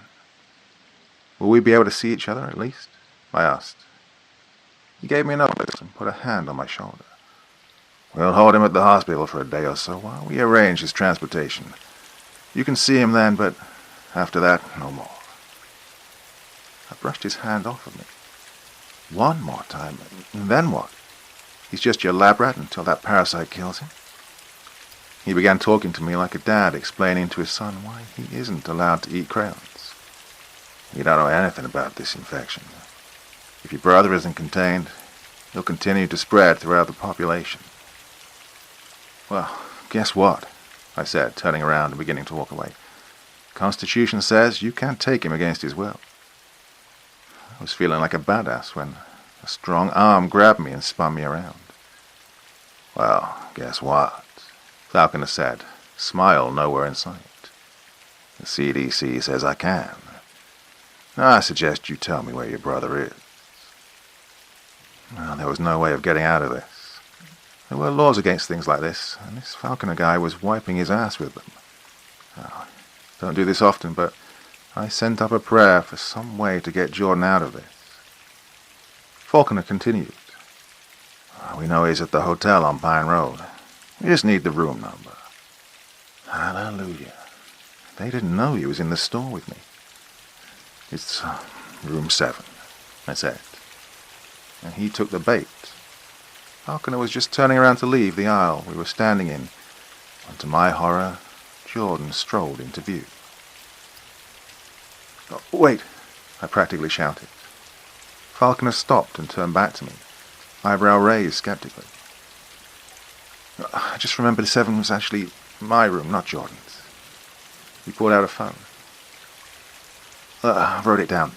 Here, I'll check." Out of the corner of my eye, I saw Jordan notice me and start walking toward us. I opened Messenger and started furiously typing. Just as Jordan was halfway to me and Falconer, I hit send. Jordan froze and checked his phone. It said, "Don't let him see you." A moment later, Jordan turned around and speed-walked back to where he'd come from as quickly as possible. Well, Falconer noticed me staring behind him and turned around just as Jordan disappeared around the corner. "There we go," I said. "I guess it was actually room 8. After Falconer and his partner had left, I found Jordan hiding in one of those circular shirt racks. I explained the situation. As we finished our bug hunting shopping spree, I wondered what sort of tests Falconer had in store for Jordan. Would they do the surgery to get the eggs out of his stomach? Maybe they wanted them to hatch, so they'd have more specimens to observe. Well, I decided to push that to the back of my mind. We had a monster to catch. We ended up checking out with a small flashlight, tennis racket, butterfly net, and some bug spray. Not as badass as I'd imagined, but it'd get the job done. The drive to the gas station was long and tense. My imagination was filled with terrible images of what was waiting for us. Our plan was to search around the back of the gas station for those creatures. If that didn't work, we'd have to start looking around the forest that surrounded the building. However, when we pulled up to the gas station, we realized something strange. Despite it being noon on a Wednesday, the lights were completely out. We made our approach, the building looming over us, the dirty glass door hanging slightly ajar. The interior was a wall of darkness. "Hello?" I called in. Jordan shouted, "Hey, you guys open?" I listened for a response, but all I heard was my own heartbeat pumping in my ears. After a few more moments of waiting, I raised my butterfly net and crept into the gas station. I remembered the flashlight and flicked it on, a narrow cone of light cutting through the darkness. I was met with shelves and shelves of off-brand items. Aside from our footsteps, the building was completely silent. There wasn't even the hum of unseen pipes and heaters. I scanned the flashlight around the floor, looking for one of those creatures slithering across it. Well, the thought of one of them sneaking up on me and launching its squirming body at me put a knot in my stomach. We eventually made it to the counter. I illuminated it with a flashlight, half expecting to see the cashier being munched on by those creatures, but it was empty. Jordan asked, "Do you think he ran out when the crab hit the fan?" "I sure hope so," I muttered. One after the other, we searched each shelf. I caught a few glimpses of white squirming bodies glinting off the flashlight, but they always disappeared around corners before we could react. "They're here," I said. "Keep your eyes peeled." When there was no response from behind me, I noticed Jordan's footsteps had stopped. I turned around fast enough to give myself whiplash. Jordan's face wasn't covered in bugs as I expected. Instead, he was doubled over, clutching his head. "You all right, Jordan?" I asked. "I'm fine," he said. "Just inspecting the floor for clues. If the headache's too bad, we can try it again tomorrow." "No," he said, straightening up. "We both know it's just going to get worse from here. It's now or never." "All right, let's get these things," I said, pumping my fist in the air. Jordan opened his mouth as if to say something, but froze. At first I thought the headache had turned out to be a precursor of a stroke or something, but then I saw where he was looking. When I pumped the air, the flashlight had pointed up like a triumphant torch into the night. I followed Jordan's gaze up to the panelled ceiling. My blood froze as dozens of tiny eyes stared back at me. The ceiling was crawling with them, having both the slick wriggling body of a tapeworm and the tiny legs of a centipede. They crawled over each other like bees in a hive. The instant the light touched them, they began making that sickening squeaking noise we'd heard in the car, a mix between the chirp of a cicada and the squeak of a rat. They froze and began crawling into that familiar spiral pattern that signaled an attack, and Jordan voiced what I was thinking. "Run!" They began raining down on us, their white bodies flying through the air. One flew past my right ear, chirping the whole way and hitting the floor with a wet plop. And another one hit my left foot and began scuttling up my leg, I whacked it with the net I suddenly remembered I had. Jordan and I, in our panic to escape the creatures, had run to the back corner of the store, on the opposite side from the door. It was a dead end, and we were trapped with our backs literally up against the wall. I turned to find two of the centipede creatures jumping at me, one after the other. One came inches from my face before I caught it in the net. The next one was coming for my neck, and I smacked it across the room. To my right, I saw three creatures coiled on the wall. They must have squirmed up there when I wasn't looking. Just as they prepared their attack, Jordan sprayed them with his surprisingly long-range bug spray. "Have you caught one yet?" Jordan shouted, swatting a bug with his tennis racket. "Yeah, but how are we going to get out?" He pointed. "I saw an emergency exit this way. We'll just have to—" Before he could finish, his face contorted into a mask of pain, and he grabbed his head once again. And a bug leapt at him from the wall. I swatted it away an instant before it hit his ear. "Hey, stay with me. Let's go find that exit." He trembled with pain and barely managed to say, "Maybe after a nap." "Please, try to focus," I shouted, grabbing his hand. "Come on, let's go." But before I could make it one step, he whirled on me, his right eye once again blood red, and shoved me back. It wasn't that hard, but it was the last thing I expected, and I stumbled backwards. I slipped on something squishy, probably a dead bug, and fell forward back over the counter. I slammed onto my head and nearly saw stars from the pain. Looking around, I soon realized that my head was the least of my concerns. I was level with those things, and the centipedes had wasted no time crawling all over my arms. Shrieking a few octaves higher than usual, I frantically pushed myself to my feet and threw off my jacket. I looked up and found Jordan gone. The beam of my flashlight found a red door marked basement hanging ajar. His bug spray lay there, thrown aside at the foot of the door, indicating he'd decided to make a detour.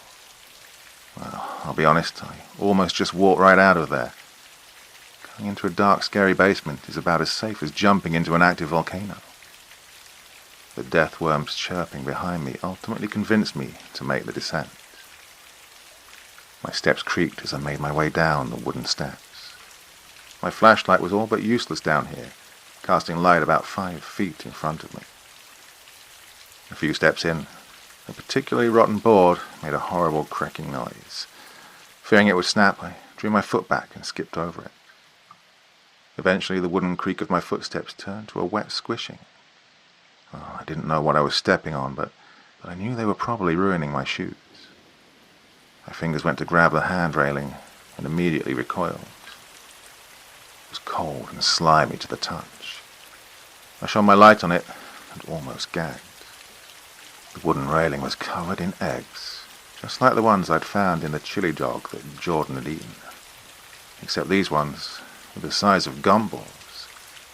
They were slightly translucent, and although I couldn't quite make out what was inside them, I had a pretty good guess. Finally, after an eternity of creaking boards, I finished my descent. I walked along the concrete and swept the beam of light across the room, already knowing what was to come, but dreading it all the same. The walls of the room were red brick, and on the cold concrete floor were even more eggs. There were hundreds of them, piled and stacked up to 3 feet high. They were anywhere from the size of a golf ball to the size of an orange. There in the middle of it all was Jordan. "You owe me a pair of Converse," I said. No response. Using every drop of concentration I could muster, I carefully made my way across the floor, taking care to avoid every glistening monster egg. The egg clusters got denser the closer I got to the center, and I had to walk on my toes for much of the time. The slime I'd gotten on my shoes made this difficult, and I nearly slipped several times. Eventually I navigated my way over to him. Once I was close enough, I used a special technique for getting people out of trances that totally wasn't just me smacking him in the back of the head. His head snapped up and he looked at me. His eye was pink, but no longer red. "Where'd everyone go?" he asked, dumbstruck. "Where'd who go?" He looked around, saying, "We were back at the reunion. Everyone was there. Mom, Cindy, Uncle Kevin? You can tell me about that later, I said, interrupting him. Right now, we have to get out of here without waking any of those things up. He blinked. Oh, if you say so. Now, listen carefully. Don't step on these things. I don't know what happens if you do, but I don't want to... The sound came from behind me. I turned to find Jordan frozen mid-step, foot planted on a cluster of eggs. What the hell are you doing? I screamed. Oh, wait, you meant the eggs? He asked. I was in the middle of asking what else I would have meant when the eggs under his foot began to quiver. My eyes widened as I swept the light around the room. It had triggered a chain reaction, and soon every egg in the room was twitching and shaking. Suddenly, a cluster of eggs in the back corner exploded, splattering goo everywhere. Centipedes the size of baby snakes burst out in every direction. Well, that sure as hell broke me out of my trance, and I spun on my heel. Jordan did the same, and soon we were running full tilt at the wooden staircase in the far corner of the room. I heard more of those gooey explosions behind me. Like some messed up game of dominoes. The eggs were triggering their neighbors, creating a tsunami of twitching, chirping centipedes that were gaining on us with every second. We were about to reach the stairs when a cluster of eggs in front of us splattered to life, releasing its slimy residents into the world. Jordan went left around it, and I went right. I was almost around when something landed in my hair. Slimy, cold. Legs the size of my fingers scuttled through my hair. My heart skipped a beat, and for a moment my soul almost left my body. You got a little something in your hair, Jordan yelled, swinging a tennis racket through the air. The creature went flying, and I shuddered at the thought of what it wanted to do to me. We finally reached the steps and raced up 3 at a time, arms pumping furiously. As we did, the unnatural chirping of the hundreds of creatures nearly deafened us. 5 feet away from the exit, I remember the rotten step from earlier, but I was a second too late. I plunged through the rotting wood. Leg dangling, I turned around. My eyes were met with a wave of twitching, slimy bodies rounding the corner and rushing up the stairs. Just as the flood of creatures was moments from reaching me, Jordan thrust his tennis racket in front of my face. I latched onto it, and he pulled me out of the stairwell and back into the gas station. The second I was out, Jordan slammed the door shut. There was a booming thud as the insects crashed into the door, and for a few moments Jordan and I just stared, waiting for it to burst open. After a few horrible seconds, I let out a breath that I didn't know I was even holding in. We were done. The bug in my net was still there, trying to squirm free of its stringy prison. We just stood there in the gas station for a few moments, processing what had just happened. Wow, I said.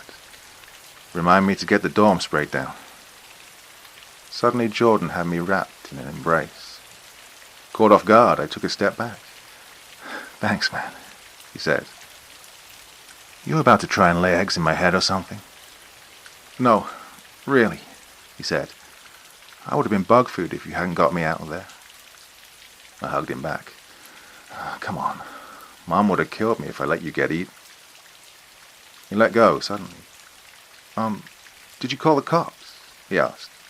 No. Why? I turned around to see red and blue lights filling the gas station. No less than 3 cop cars filled the parking lot. What's going on? He asked. I pointed at the familiar white van that was pulling up right in front of us. Oh, he finally found us. And out of the van, clad in that stupid pink dress shirt, stood Michael frickin' Falconer. He smiled at me, but not the pleasant kind of smile. It was the way a wolf might smile when it catches a rabbit. Sorry, buddy, he said without an ounce of sympathy. Say goodbye to your brother. And with that, 3 of the policemen walked up and dragged Jordan, kicking and screaming, into the white van. I screamed and shouted for them to let go, but before I knew it, the cars were gone and I was alone. The dorm's been pretty quiet here without Jordan. There's no one to hog the TV or leave wet towels on the bathroom floor. A week ago that would have sounded like a blessing to me, but now that he's actually gone, I feel awful. During these past few days, I've done a lot of thinking, and I may have gotten an idea. Well, if it works, John will be back home by lunch. But if not, a lot of people might die. If I survive this, you'll hear from me within the next few days, cross my heart. If not, then I guess you can assume the worst. I hope heaven has Wi-Fi. Alright, wish me luck. Part 3. I never thought eating a chili dog would land my brother in the CDC. These past few days have been some of the most stressful in my life. I better just get into it. After the FBI brother nabbed Jordan to use him as a lab rat, I went back to my dorm to feel sorry for myself. The entire morning was spent eating a family-sized Cheetos and watching Netflix. Falconer had said today was the last time I'd be able to see Jordan before they take him back to the CDC for testing. That's what they said it was for, but, well, I have my doubts. They could put a bullet in his head the second I left, and I would never even know. I had a wad of Cheetos halfway in my mouth when I got the idea. Falconer told me over the phone that we were allowed to pack a bag of belongings to take with him. I could use that to my advantage, but I'd have to be quick. I stopped by Walmart to pick up some very important items before shoving them in a red suitcase and heading to the facility to see Jordan. It seemed very, very normal. It was just a nondescript white brick building without anything eye-catching about it at all. Looking back, I guess that was the point. As I walked in, my suitcase wheeling behind me, I was met with white walls and fluorescent lights. In the lobby, I saw two people who I immediately recognized. My mother and Agent Falconer stood there arguing, my mother's face streaming with tears, Falconer's a mask of fake sympathy. "I'll press charges," she screamed. "You can't hold my boy in there like some sort of animal." "I completely understand why you're upset, ma'am. But your son is considered highly contagious and is a threat to the public. We can't allow him to leave until we understand the exact characteristics of his disease." When my mum noticed me, she wrapped me in an embrace so tight I think she cracked a rib. "Tell him, Jay," she said. "Tell him he can't take Jordan." "I'm sorry," Falconer said. "There's nothing to be done. Jordan is scheduled to leave for the CDC in an hour or so. If Jay wants to see his brother, it has to be now. Mr. Weaver will escort you out." A blond man walked up to my mum. "Let's go, ma'am," he said curtly.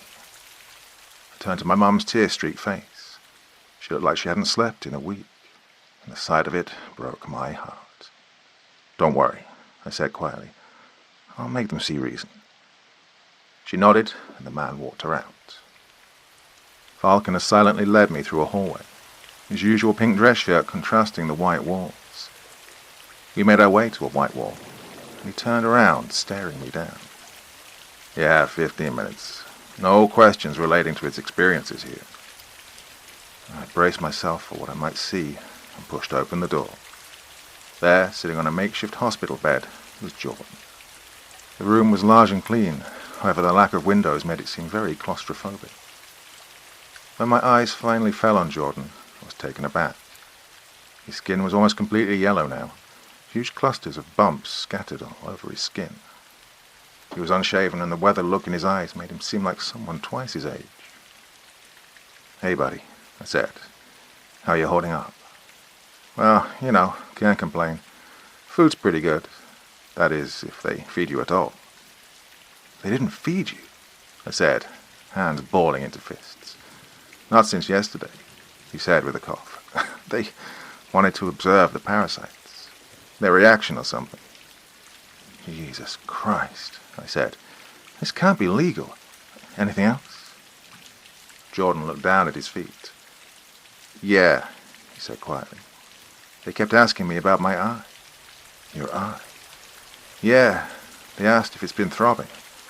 I denied it, but it reminded me of what happened yesterday at Walmart. Or when you attacked me at the gas station. "Yeah," he said. Sorry about that, by the way. I don't even remember it.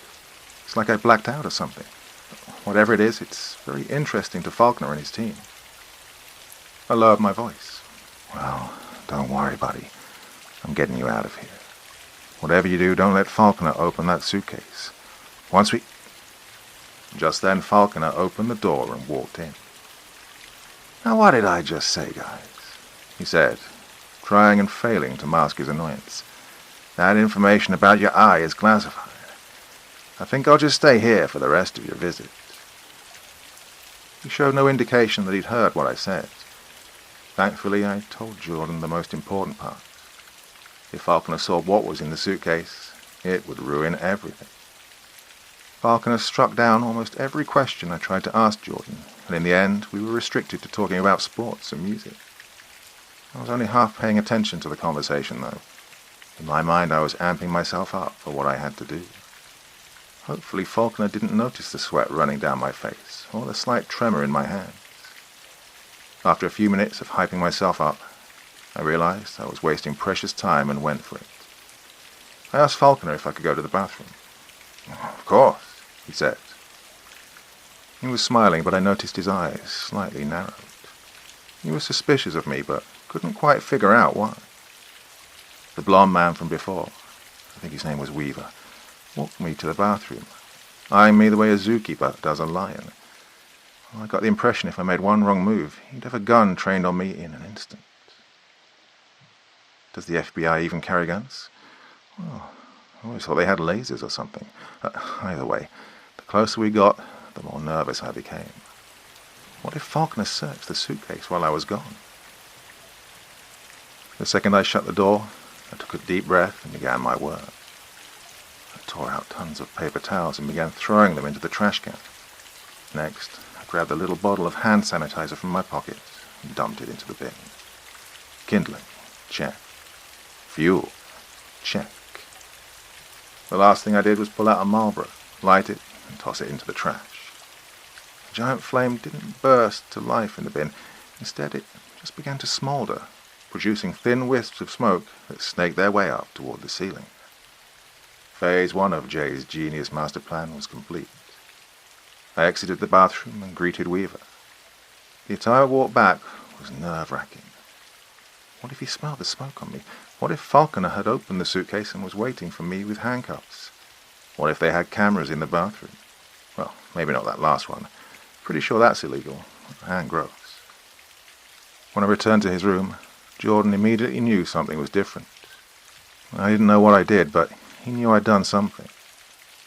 The plan was to wait for the smoke to trigger a fire alarm and then run out in the confusion.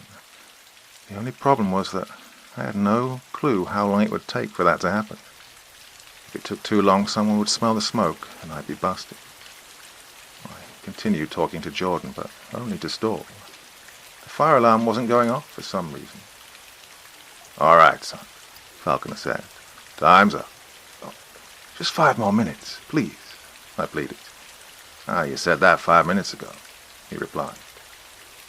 Faulkner stood up and led us both out of the room. Weaver began leading Jordan away, and I realized I had no other choice. Although I knew Plan B was incredibly dangerous for everyone, Faulkner had given me no other choice. "Sorry, son," Faulkner said. "You're going to have to say goodbye to your..." Suddenly, an ear-splitting beeping rang out, forcing Faulkner to clap his hands over his ears. Jordan looked around in confusion, but when he saw the poorly hidden glee on my face, he realized that this was our time to go. People poured out of every door and down the hall like a flood.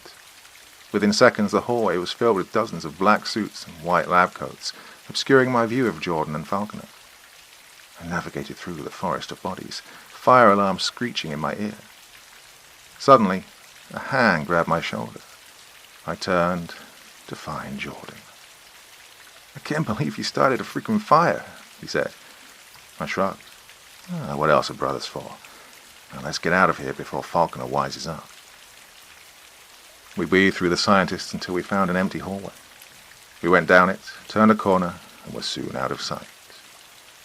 I saw a big red emergency exit door and headed there. As we approached the door, he said, "So, What's the world like now? Do you guys have flying cars yet? Dude, you've only been in there for a day. Oh, man. So you're saying there aren't any robot servants at the dorm? Nope, I said. And you're not going back to the dorm. You're staying with Uncle Kevin. No way. That guy's not right. Remember when he brought squirrel meat to a cookout? Okay, first of all, it wasn't that bad. Second, I can't let you lead them to me. What if they have a GPS tracker up your butt or something? I promise they don't. You can check if you... Jordan never finished his sentence. We were seconds from reaching the exit when Falconer stepped in front of us. His face was twisted into a look of rage, and sweat was pouring down his face. What do you two think you're doing? We both took a step back, neither of us offering up an answer. He pointed a finger at me. I knew the timing of all this was convenient. You started the fire, didn't you? I shook my head quickly. He gave me a sickening smile and said, Oh yeah, so if I look in that suitcase, I won't find anything suspicious. Again, I shook my head. Give it to me, he said, holding his hand out. I reluctantly gave it to him as Jordan stared at the bag with a look of defeat. As Falconer fumbled with the zipper, he said, What a stupid plan you two had. Did you think we'd just let you walk out? Oh, come on, I said. It's not like I didn't have a plan B. Falconer unzipped the bag, revealing a few neatly folded shirts and pairs of pants. He flashed me another smile, oozing with pride. Oh, and what might that be? I nodded at the suitcase. Oh, you're holding it. Suddenly, out from the suitcase burst a blur of scuttling legs and antennae. Falconer's eyes widened to saucers and let out a terrified shriek as 3 black centipedes crawled out all over him, each the size of my arm and twice as long. Right, that's our cue, I shouted, turning on my heels and bolting in the other direction. Jordan followed my lead and we ran back the way we'd come. Falconer's screams echoed behind us as we flew through the halls. Hey, Einstein, Jordan shouted, looking behind us.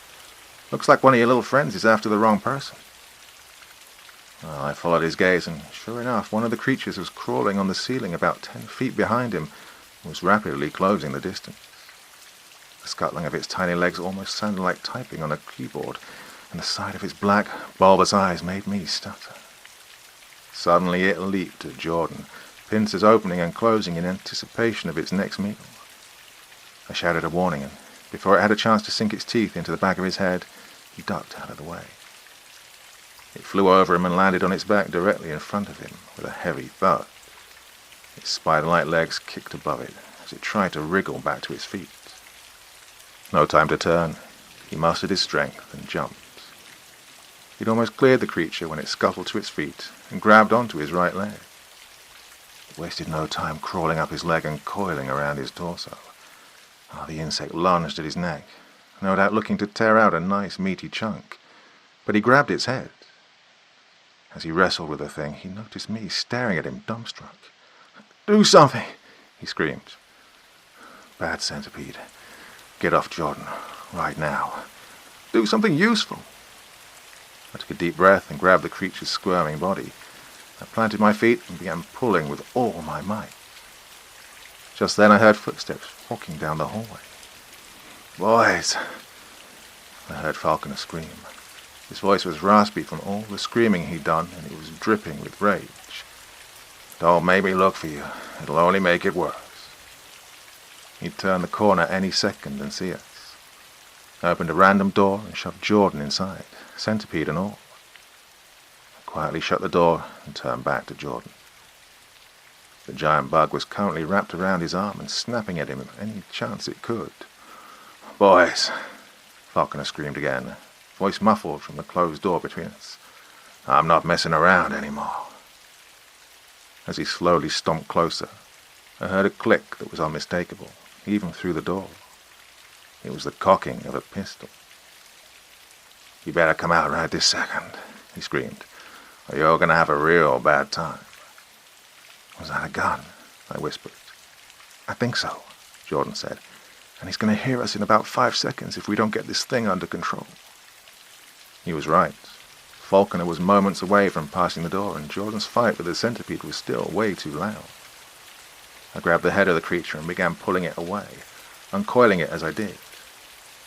Jordan held the tail end of it, nearly slipping and letting go due to the grey slime that was coating it from head to toe. Once completely uncoiled, the centipede was almost 6 feet long.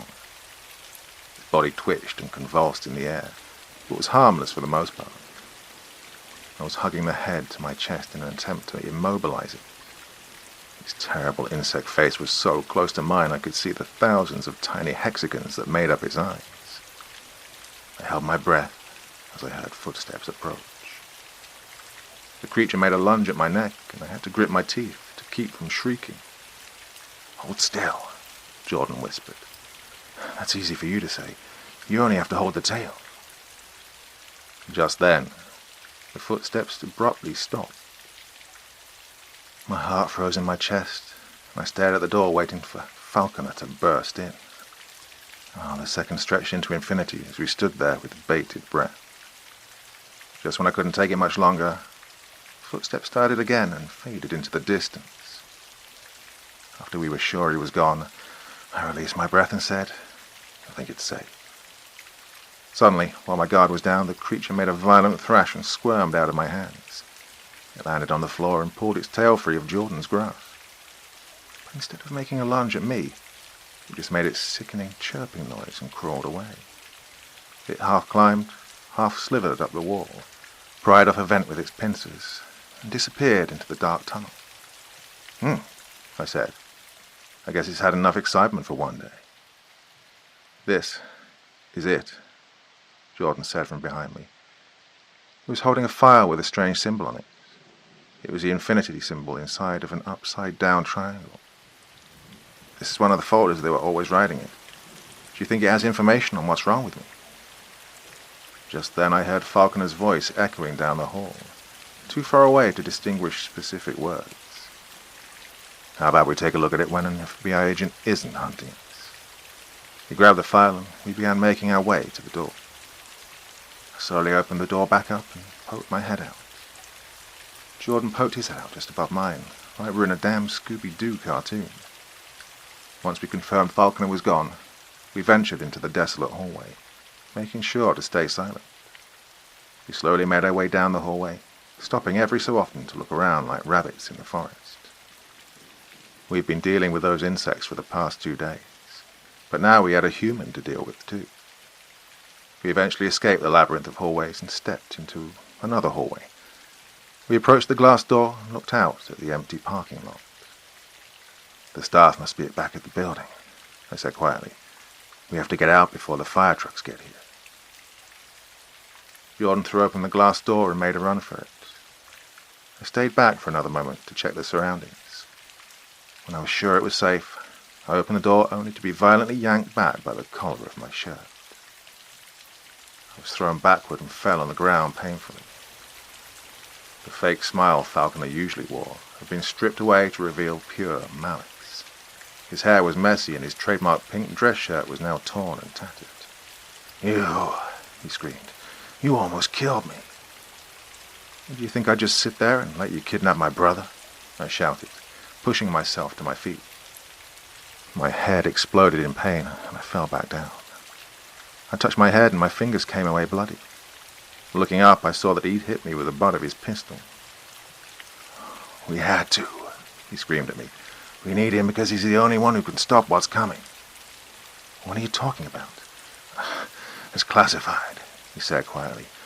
"Who else knows about the bugs?" "It's just me and Jordan. We'd sound crazy if we told anyone." "Good," he said, cocking his gun. "That makes things simpler." My blood turned to ice, and I suddenly realized I was never meant to leave this room.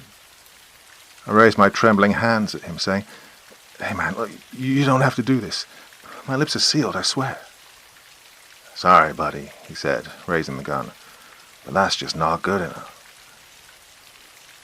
I squeezed my eyes shut and prepared myself for whatever I might find on the other side.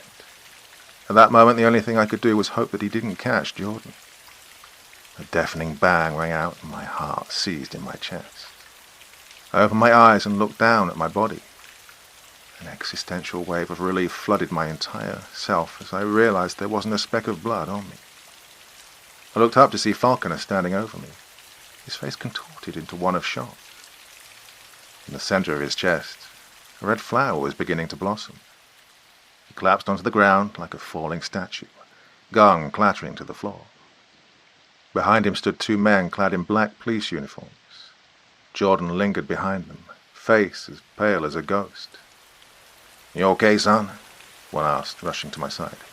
"Did he hurt you?" I shook my head, slowly. My mind was freezing up, the reality of what had just happened finally sinking in. The cop tried leading me away, but something grabbed my leg. I reeled around, expecting to find a centipede nibbling at my foot, but it was a hand. The hand of Falconer. He sputtered and gargled on his own blood. I tried to pull away, but he gripped me with surprising strength. He inhaled a hitching breath and tried one more time to form words. It was almost entirely unintelligible, but I did make out one word. Omega. Before he could say any more, paramedics loaded him onto a stretcher and began hauling him away. Even as they carried him toward the ambulance, he never broke eye contact with me. The cops took our statement and asked some questions. Once they were satisfied, they sent us back to the car. We walked back to our car in a daze. We'd done it. Soon I was behind the wheel, houses passing by on either side. My phone suddenly began screaming. Jordan had set the ringer to an audio clip of him shouting, "Pick up your goddamn phone!" And I never figured out how to change it back. "Hello?" "Hello, dear," came a female voice. "This is Dr. Willows." I snapped to attention. Although the FBI had gotten Jordan, yesterday hadn't been a complete waste. I'd still caught one of those centipede creatures, and I'd turned it into the hospital for study. As I climbed into the car, I asked, "Have you been able to study the sample? Do you know what it is?" "Our research is inconclusive about the exact species. We suspect it's a mutation of Ascaris lumbrochroidis." My spirit sank. They still had no idea what this thing was. "However, despite this, we feel confident we can extract the eggs from your brother's stomach before they hatch.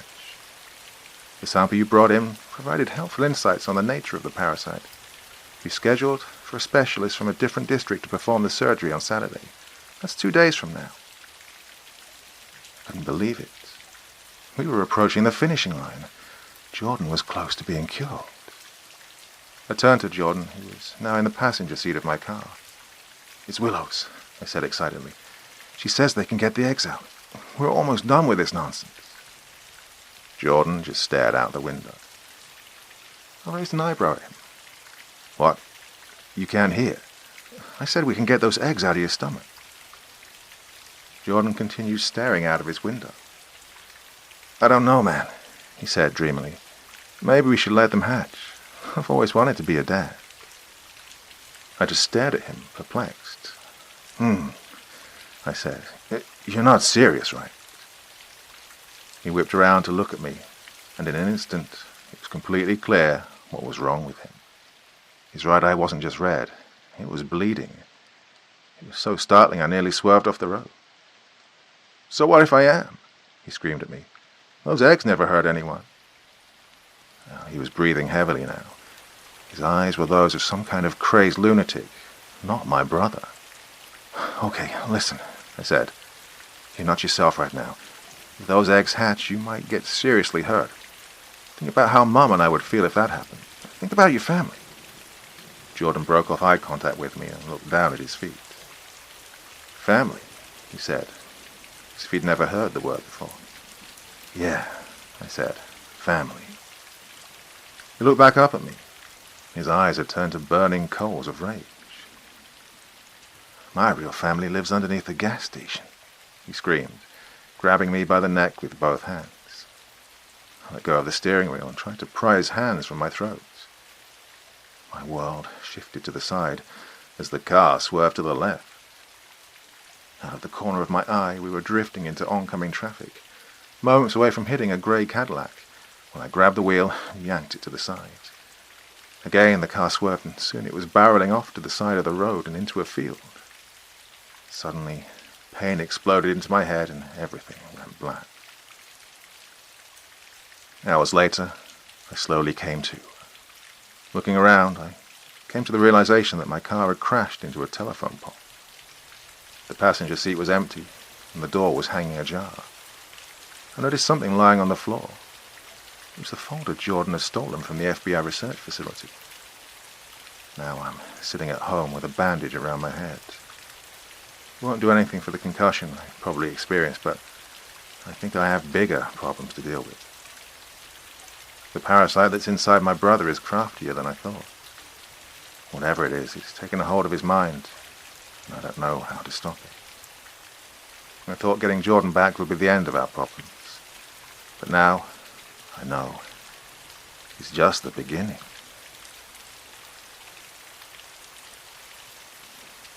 Part 4. Oh, if you told me all this would happen 5 days ago, I wouldn't have believed you.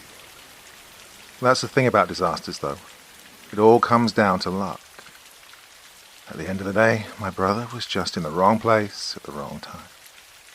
That being said, if I'd handled the situation a bit more responsibly, maybe it would have turned out different.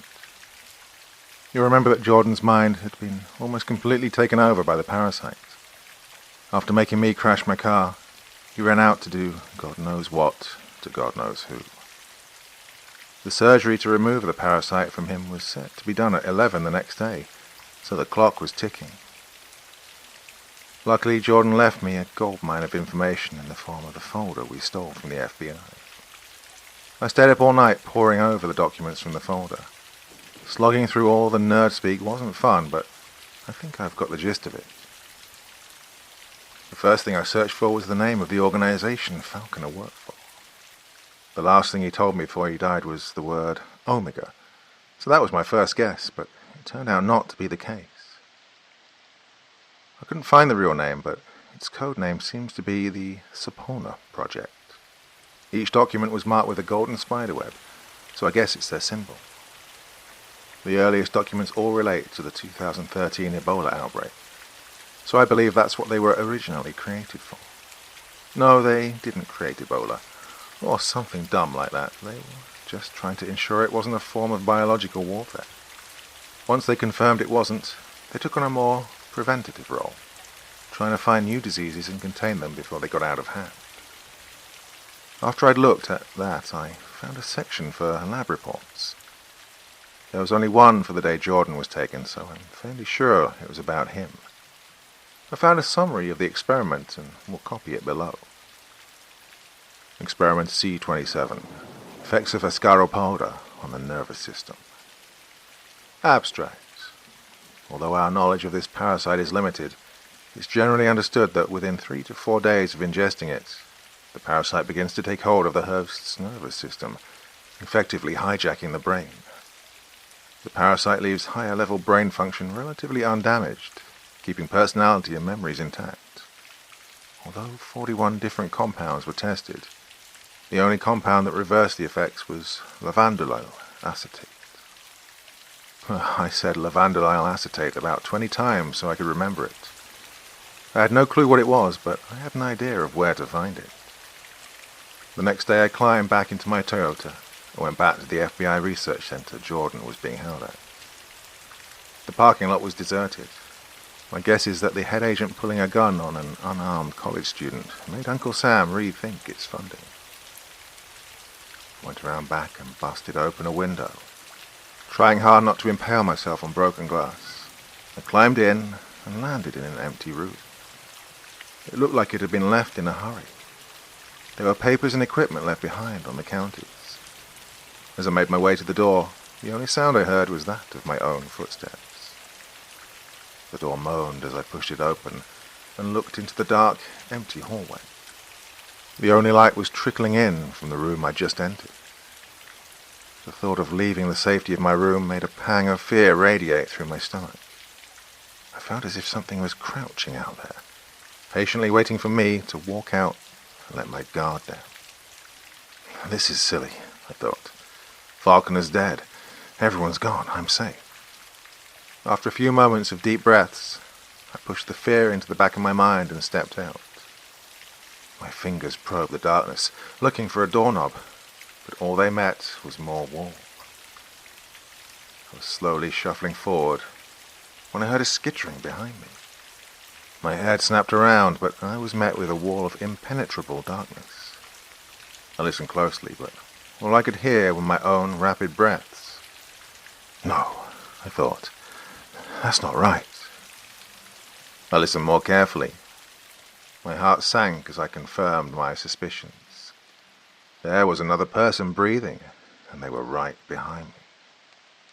I instinctively ducked just as something big and heavy was swung above me, missing my head by an inch. I turned round to find a fire extinguisher, already swinging it a second time. I grabbed the hydrant and began trying to wrench it from him.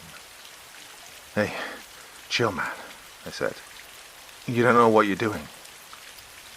Jordan used his free hand to land a punch to my stomach that sent me stumbling back, gasping for air. "Sure I do," he said, winding up for another swing. "I'm kicking your ass." Awfully chatty for a zombie, I thought. I ducked beneath a swing and grabbed him by the collar, the fire extinguisher clattering to the floor. He kneed me in the gut and I flew back, doubling over. Then he lunged at me, probably to kick me square in the head, but I grabbed the fallen fire extinguisher and swung it up at him. It missed, but it kept him off of me. Swing and a miss," he said. "You always did suck at baseball." "You're right," I growled, kicking him in the stomach. "I've always been more of a soccer person." He fell to his knees, sputtering and coughing. I raised the fire hydrant over my head, preparing to end this. If it didn't knock him out, it would at least debilitate him. Wait, he screamed, looking up at me from the ground. "Please don't do it.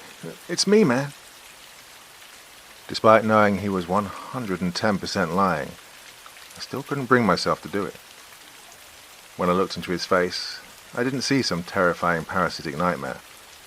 I saw my brother. In that way, it made him worse than a zombie. This is silly, I thought. You'll be doing him a favor.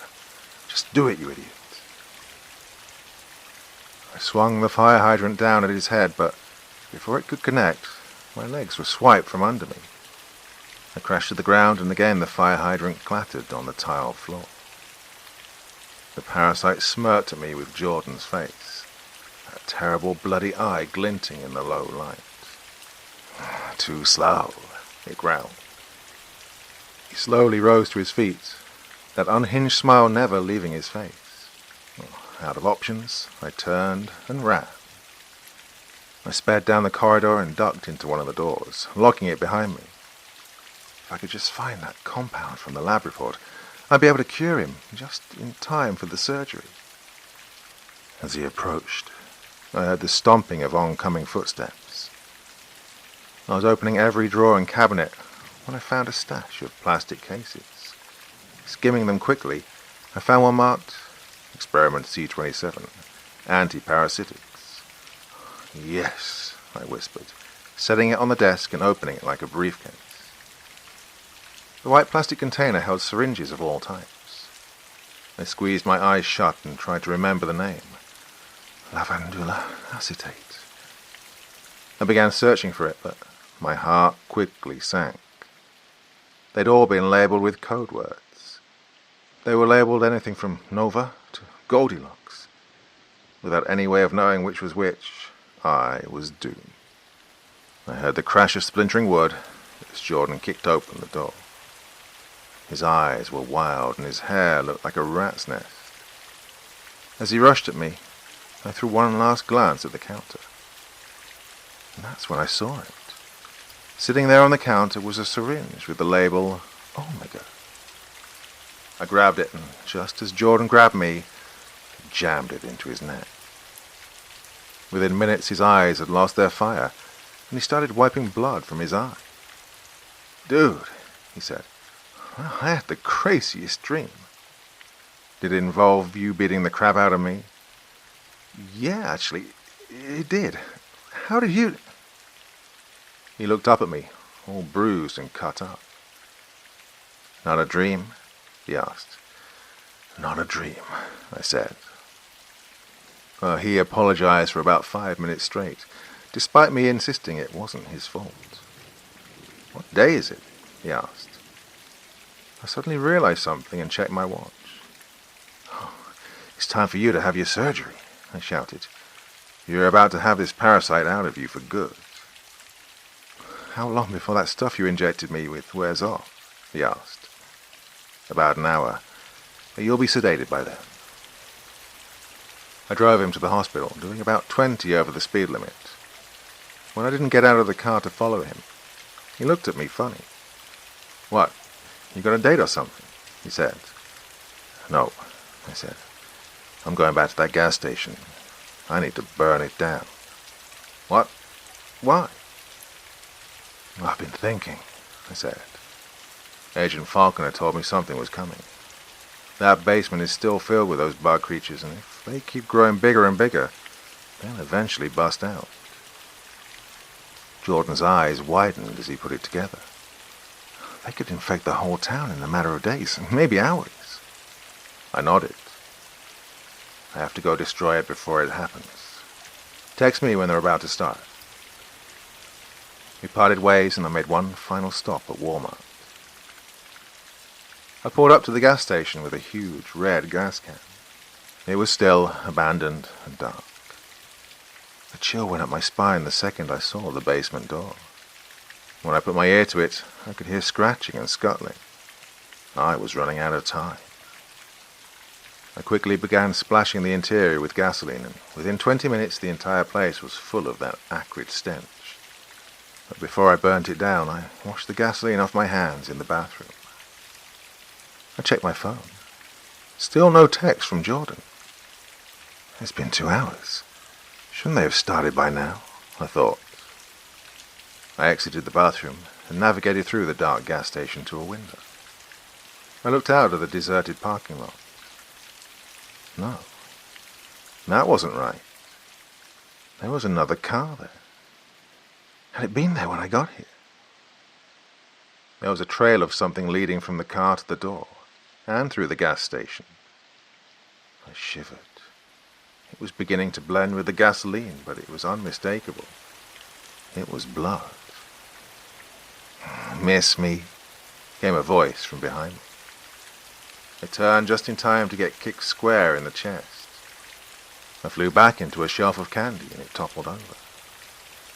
Jordan stepped into view, wearing a blue hospital gown. It was streaked with something dark, but it didn't take a genius to figure out what it was. Through the pain in my chest and back, all I could get out was, "How'd you get out of the hospital?" He shrugged. Let's just say I had some help. Now it's time to release my little friends. They're not your friends, I coughed. That's where you're wrong, bro. You'll understand once they make you like me. Like him. I shuddered. He walked over to the basement door, and even from there I could hear the insects inside buzzing and chirping and crawling. The world's about to get a whole lot more interesting, he said. The only thing that separated us from that dank world of scuttling, creeping monstrosities was a flimsy basement door, and he was about to destroy it. No, I screamed, jumping to my feet. As he raised his foot to kick the door down, I tackled him. I was raising my fist when I felt pain shoot up my arm. Something was tearing into my right forearm. I looked down and found one of the gigantic centipede creatures ripping into my arm with its pincers. I then realized its body was coiled around Jordan's arm. I leapt back in disgust. What's going on? I squinted at him in the darkness and realized he was crawling with the creatures. 3 centipedes the size of snakes scuttled over his body. Oh, he said, smirking. I guess you met my pets. Patted one of the insects on the head. Who's a good boy? You're sick, I screamed. He reared back and punched me in the throat. I grabbed my neck, struggling for air. Yeah, but at least I'm winning. He sent me sprawling with a devastating uppercut. I really ought to thank you, he said, laughing a little too hard. These little guys burst in through the windows and saved me from the hospital. You really should have seen them. They shredded through all those surgeons in seconds.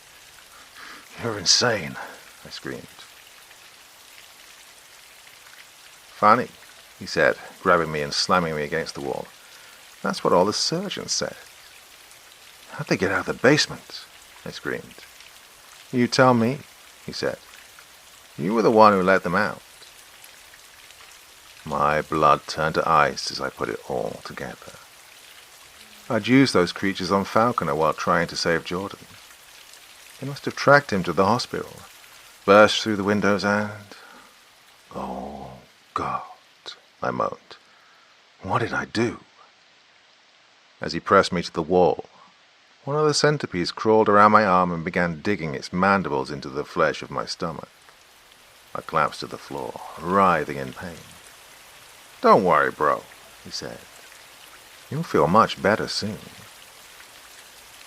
I watched from the floor as he walked over to the basement door for the second time. He raised his foot and kicked the door. It held firm.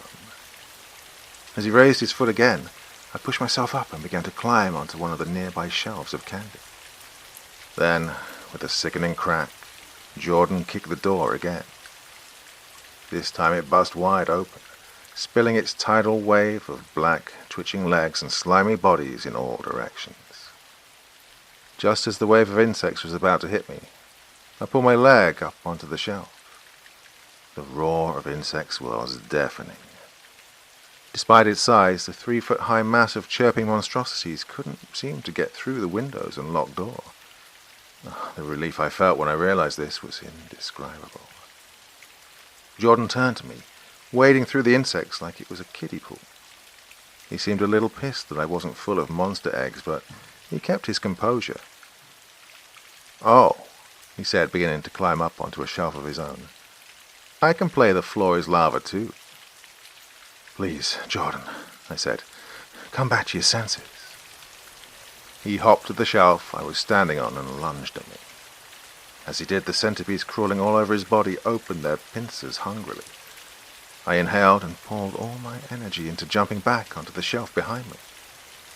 The shelf wobbled dangerously, but didn't fall. Oh, come on, he said. I thought we were on the same side. You've helped me so much. I took a step back. My foot landed on a box of Cheerios and almost slipped out from underneath me. Arms waving frantically, I regained my balance, but just barely. I couldn't help but notice how quickly the box of Cheerios was shredded. Oh, that's a lie, I said. I've never helped you. Again he hopped onto the shelf I was standing on. Oh, don't be modest, he said, grinning. If it weren't for you, I'd be trapped at the CDC and probably be getting ripped out of your brother's head. But now, I'm here doing all this. He made a broad, sweeping motion, gesturing at the insects swarming the floor. A dark cloud settled over me as the realization of what I'd done sunk in. I'd discovered the most deadly virus known to man, and when the authorities tried to contain it, I'd used it against them. In 24 hours, hundreds, if not thousands of people were going to be eaten alive or worse, and all their blood would be on my hands. He planted a firm kick to my stomach and was flung backward. While stumbling back, my foot hit open air instead of something solid. I almost went sailing into the black, twitching abyss. Soon, he said, walking toward me, that glass door will crack and this whole world will get a makeover. I looked at my bloody arms and the gaping wound on my stomach. I didn't have any more fight left in me. There was no way for me to win. Unless, I thought, what if I'm not supposed to? The corner of my mouth turned up. Jordan's smile faltered. What is this? He asked. Some kind of psychotic break? I pulled out a Marlboro and lit it.